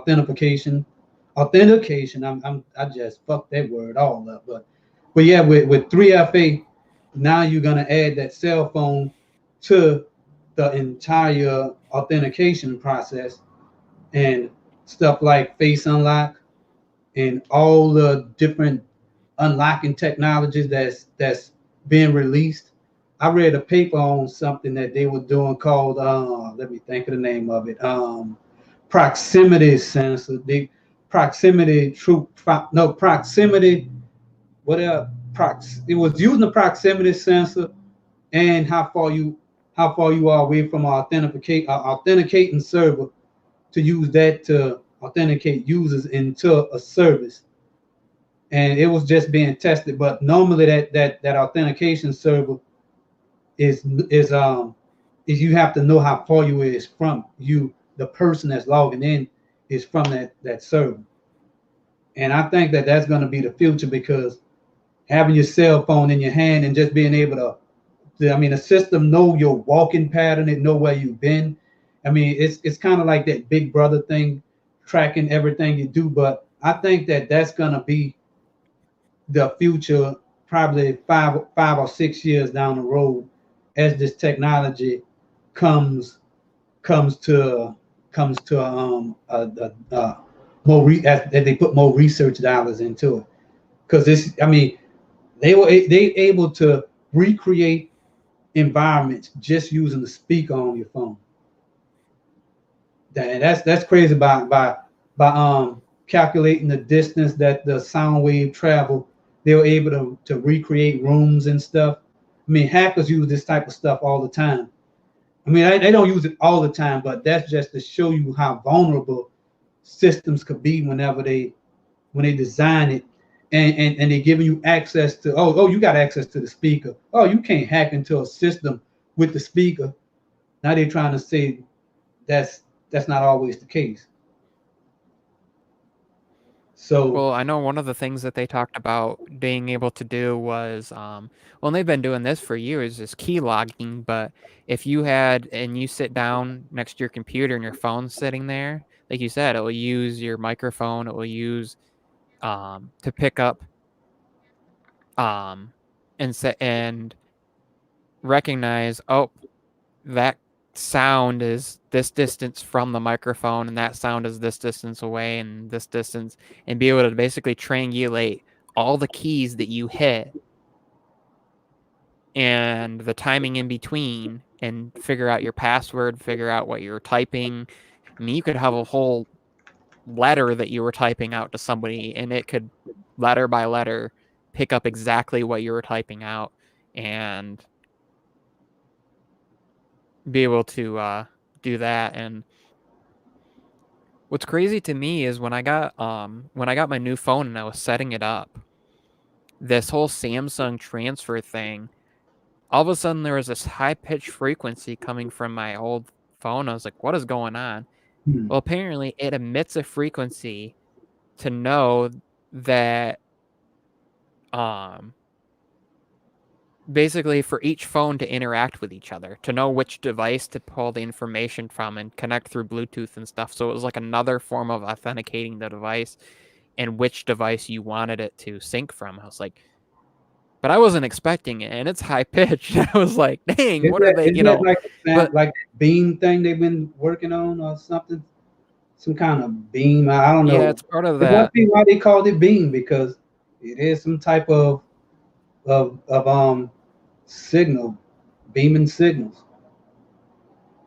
I don't know what it's doing. But to I me, haven't it's scary. looked into it. Yeah. Yeah, But that's that's it's a revolutionary company.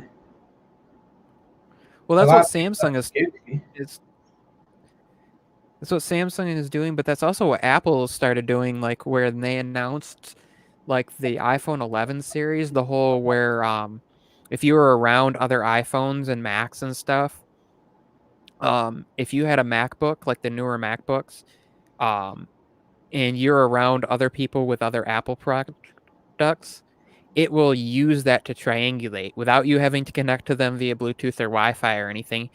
The chip just has its own like frequencies that it uses to recognize other devices. So if somebody stole your laptop and they're not connected to Wi-Fi, you could still figure out where it is and like even send like a ping to it and lock it and stuff and essentially it's connecting but without providing a connection that's going to cause any like hackable issues, I guess. So Somebody could find a way to hack into it. I think that maybe anytime, because in order for that protocol to work, that means that it got to be something for the work that freely between devices. That means that it's sending something, so you could throw Wireshark on, install Wireshark on that in that coffee shop, and you would see some type of signal coming from somebody's phone, and it's gonna be because it got to be compatible with Wi-Fi, and it have to be compatible with the cellular network. So for those two networks to that's talk, true. Well, it's gonna be some loss of security, and just sit there with a laptop and Wireshark. You see that port open on that phone, and there it is. But you never know. I well, mean, we have that's to still remember though better too, than anything that's nothing, though. It's still pretty good though compared to having a lost phone. But you probably gonna have a way to opt out of it, and people are gonna start turning that off, because if that's open, then that means that they could use that port to attack your computer or your phone, because it's always open. Now, I don't know. I don't know how it works.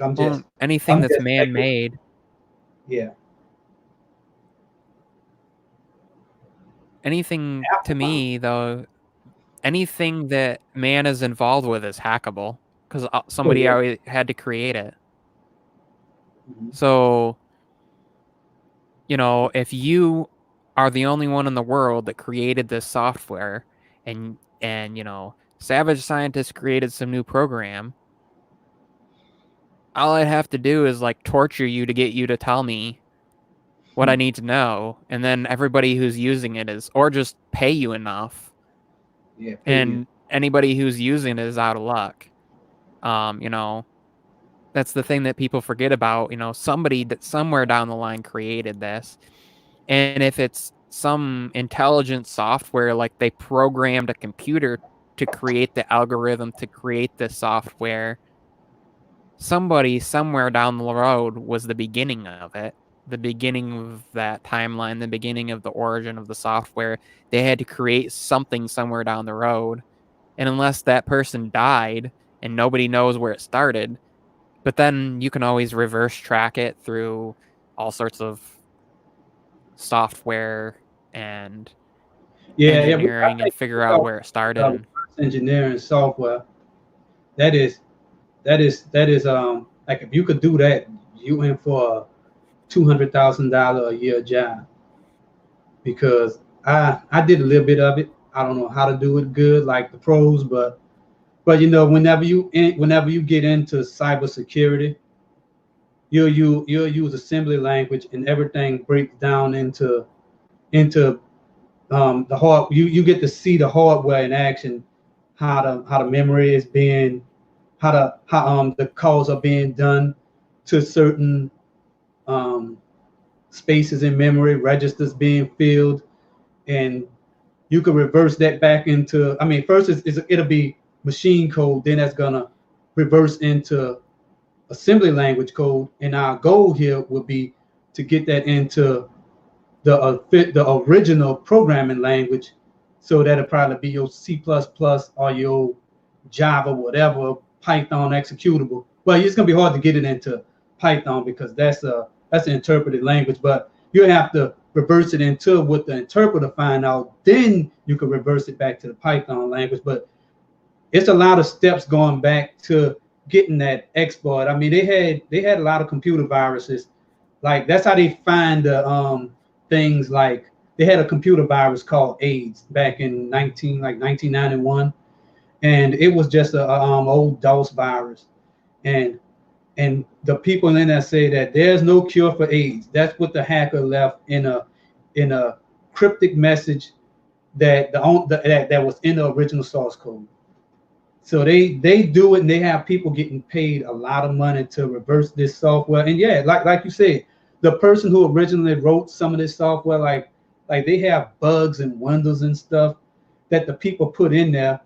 Like they have they have a great video on YouTube that somebody they call it the Easter eggs in Windows, because a lot of the developers wasn't getting credit for the work they did. So they have some Easter eggs that if you hit certain, if you do there's a lot that you have to do, but you could see the developers in the code. Like it'll just be like a little 3D maze thing. It'll show, instead of showing the maze, it'll actually show the developers' names. That's a real good video. And I was moved by that shit, because I mean, that show you all the work that it takes to write this software. And if they could put those Easter eggs in it, guess what else they put in it? They could type something in the keyboard, and now they have, you know, what us hackers like to call root access. They have full access, administrative privileges on the computer, because he know that you start Notepad and type in some crap, and then turn that into a registry file. Bam! Now you have access to that whole computer. But yeah, if y'all got some time, y'all should take a look at some of those Windows exploit videos on YouTube. I'm gonna start putting some of that stuff on my channel. One day. One of my favorite series to watch was Mr. Robot. Oh yeah, that was where he's the hacker. That was my show. Yeah, a lot of that stuff, a lot of those exploits were kind of true, because you know, they always look at Mr. Robot. We're not gonna teach you, or we're not. It's like we're not gonna. If you watch Breaking Bad, they're not gonna show you how to make meth. But if you watch Mr. Robot, I mean, it's not gonna show you how to hack, but it's giving you a clearer picture of how to hack than watching Breaking Bad and learning how to make meth. Because they have some chemicals on that don't exist, that they talk about in Breaking Bad. But you know, Kali Linux is a real distro, a real Linux distro, and the social engineering toolkit is real. Metasploit is real. Armitage is real. That's really Metasploit with a GUI, and all those port scanning tools like NetStumbler and all that stuff is real. And that's why I like that show, because if you want to be a hacker, watch Mr. Robot, and then get you a book about this thick,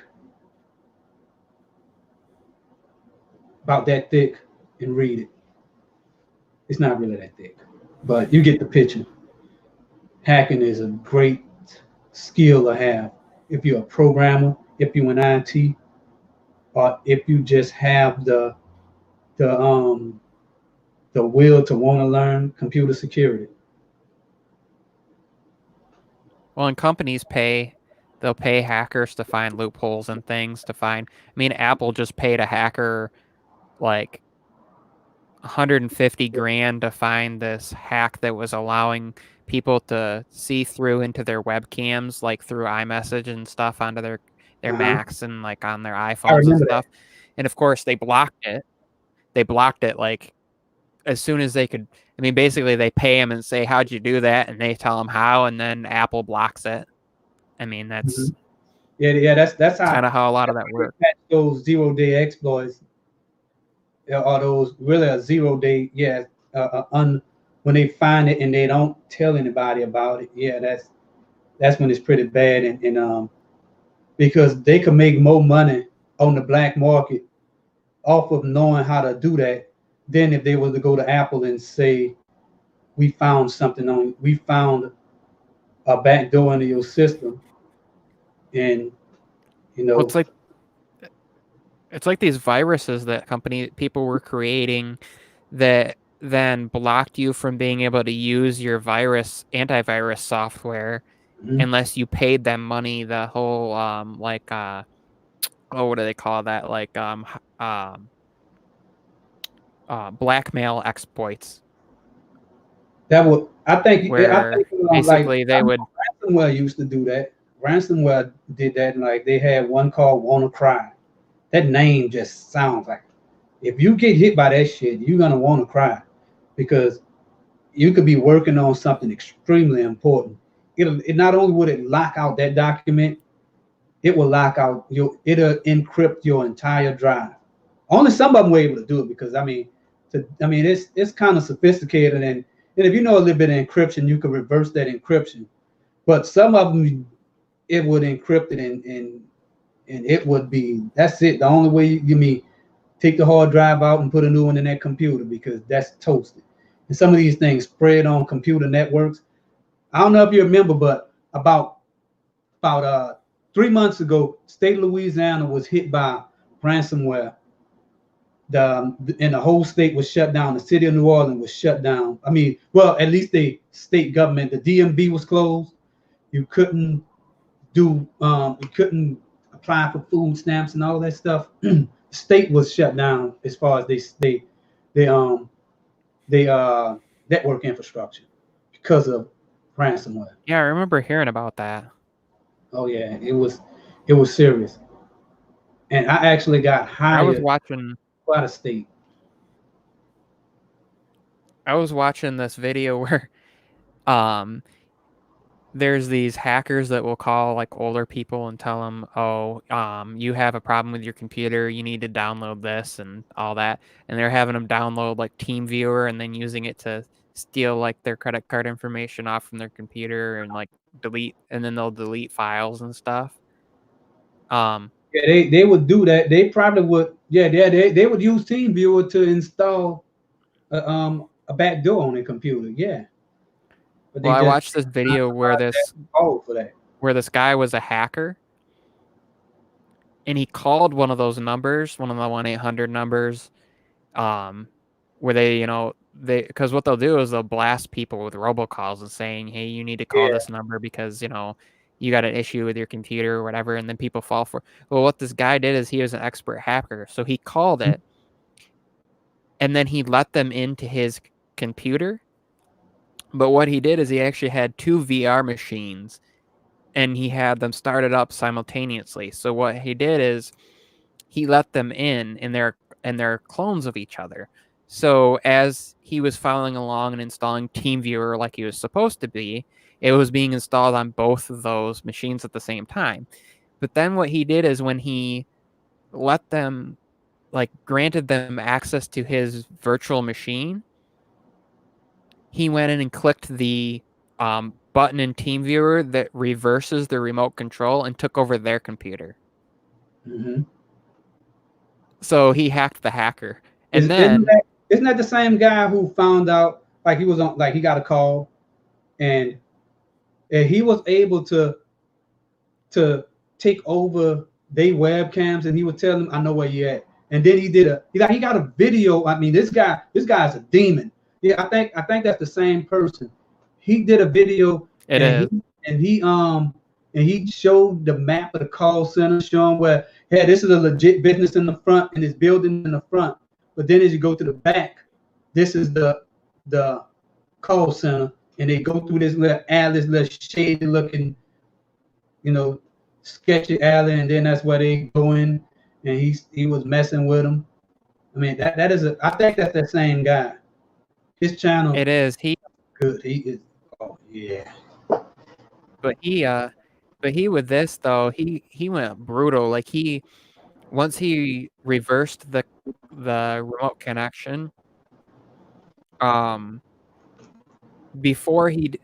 just before he did that, or just after he did that, he turned off their side's mouse and keyboard control so that they couldn't take it back over and like get him out of it. And then he access to these screens. They see that the stuff, because they really just using spam dollars and stuff. And he went in and reset their Windows password and everything, and then he went in and deleted a bunch of files and like found where they had stolen people's account information, and he copied it and then he deleted it off from their computer. And the reason he copied it to his was so that he could send that into the cops, and then he deleted it from them. So like, they probably had years worth of accounts on there that they knew were good, and he got rid of them. It was funny. Oh yeah, that's amazing, all the stuff that they could do. Man, those hackers, they're smart people.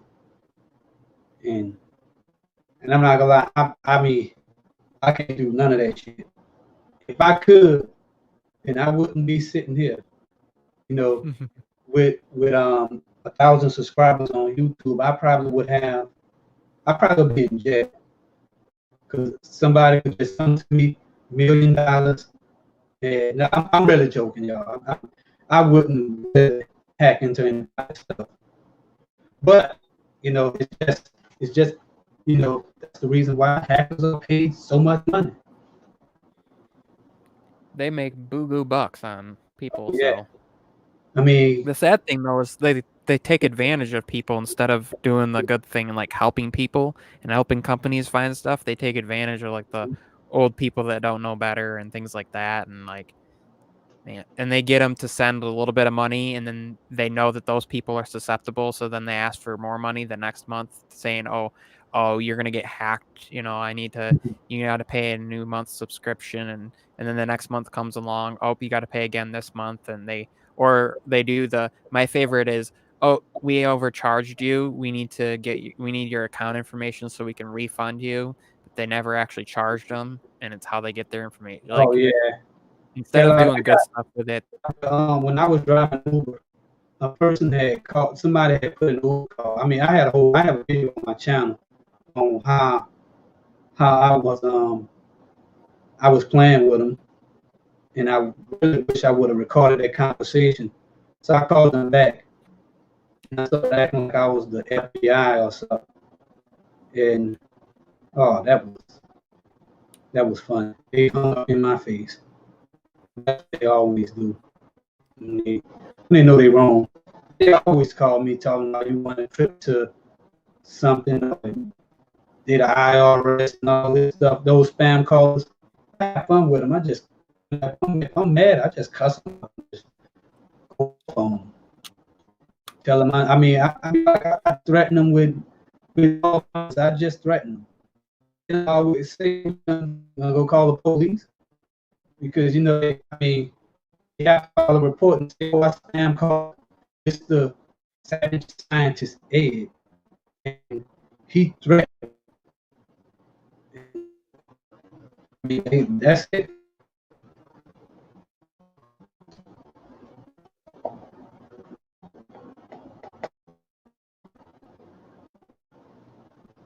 Go on in the comment. People in the comments. Well, I think two other people. Well, people watching. Yeah, I think everybody went over because Viper started a stream. Oh yeah. Pre-Vipers. I think we gotta go and channel is gonna. I mean, it's gonna go to the point where have a decent following because we support each other as creators. Yeah. I don't see nothing stopping us from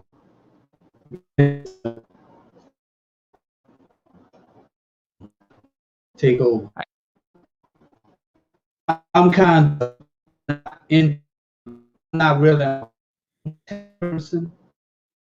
I am a computer. That's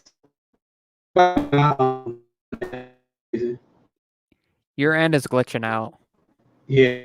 I have Cox communication. I just to the paper that why communications.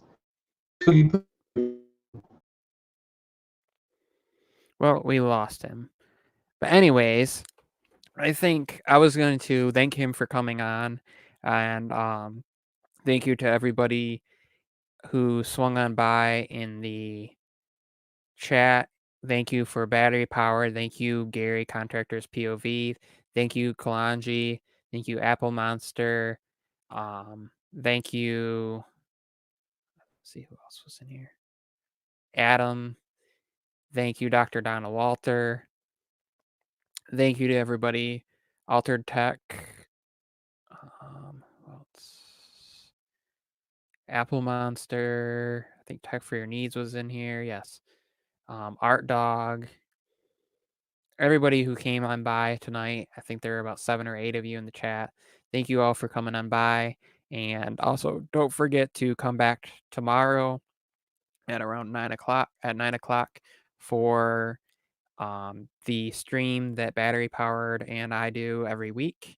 Also, if you like what I do, please hit that thumbs up button, subscribe, and there's a link if you want to support down there, either through donation or also, like I said, if you go use my Amazon affiliate link to buy stuff on Amazon, that helps. And as always, thank you all for swinging on by, and peace out. And y'all have a good night, and God bless.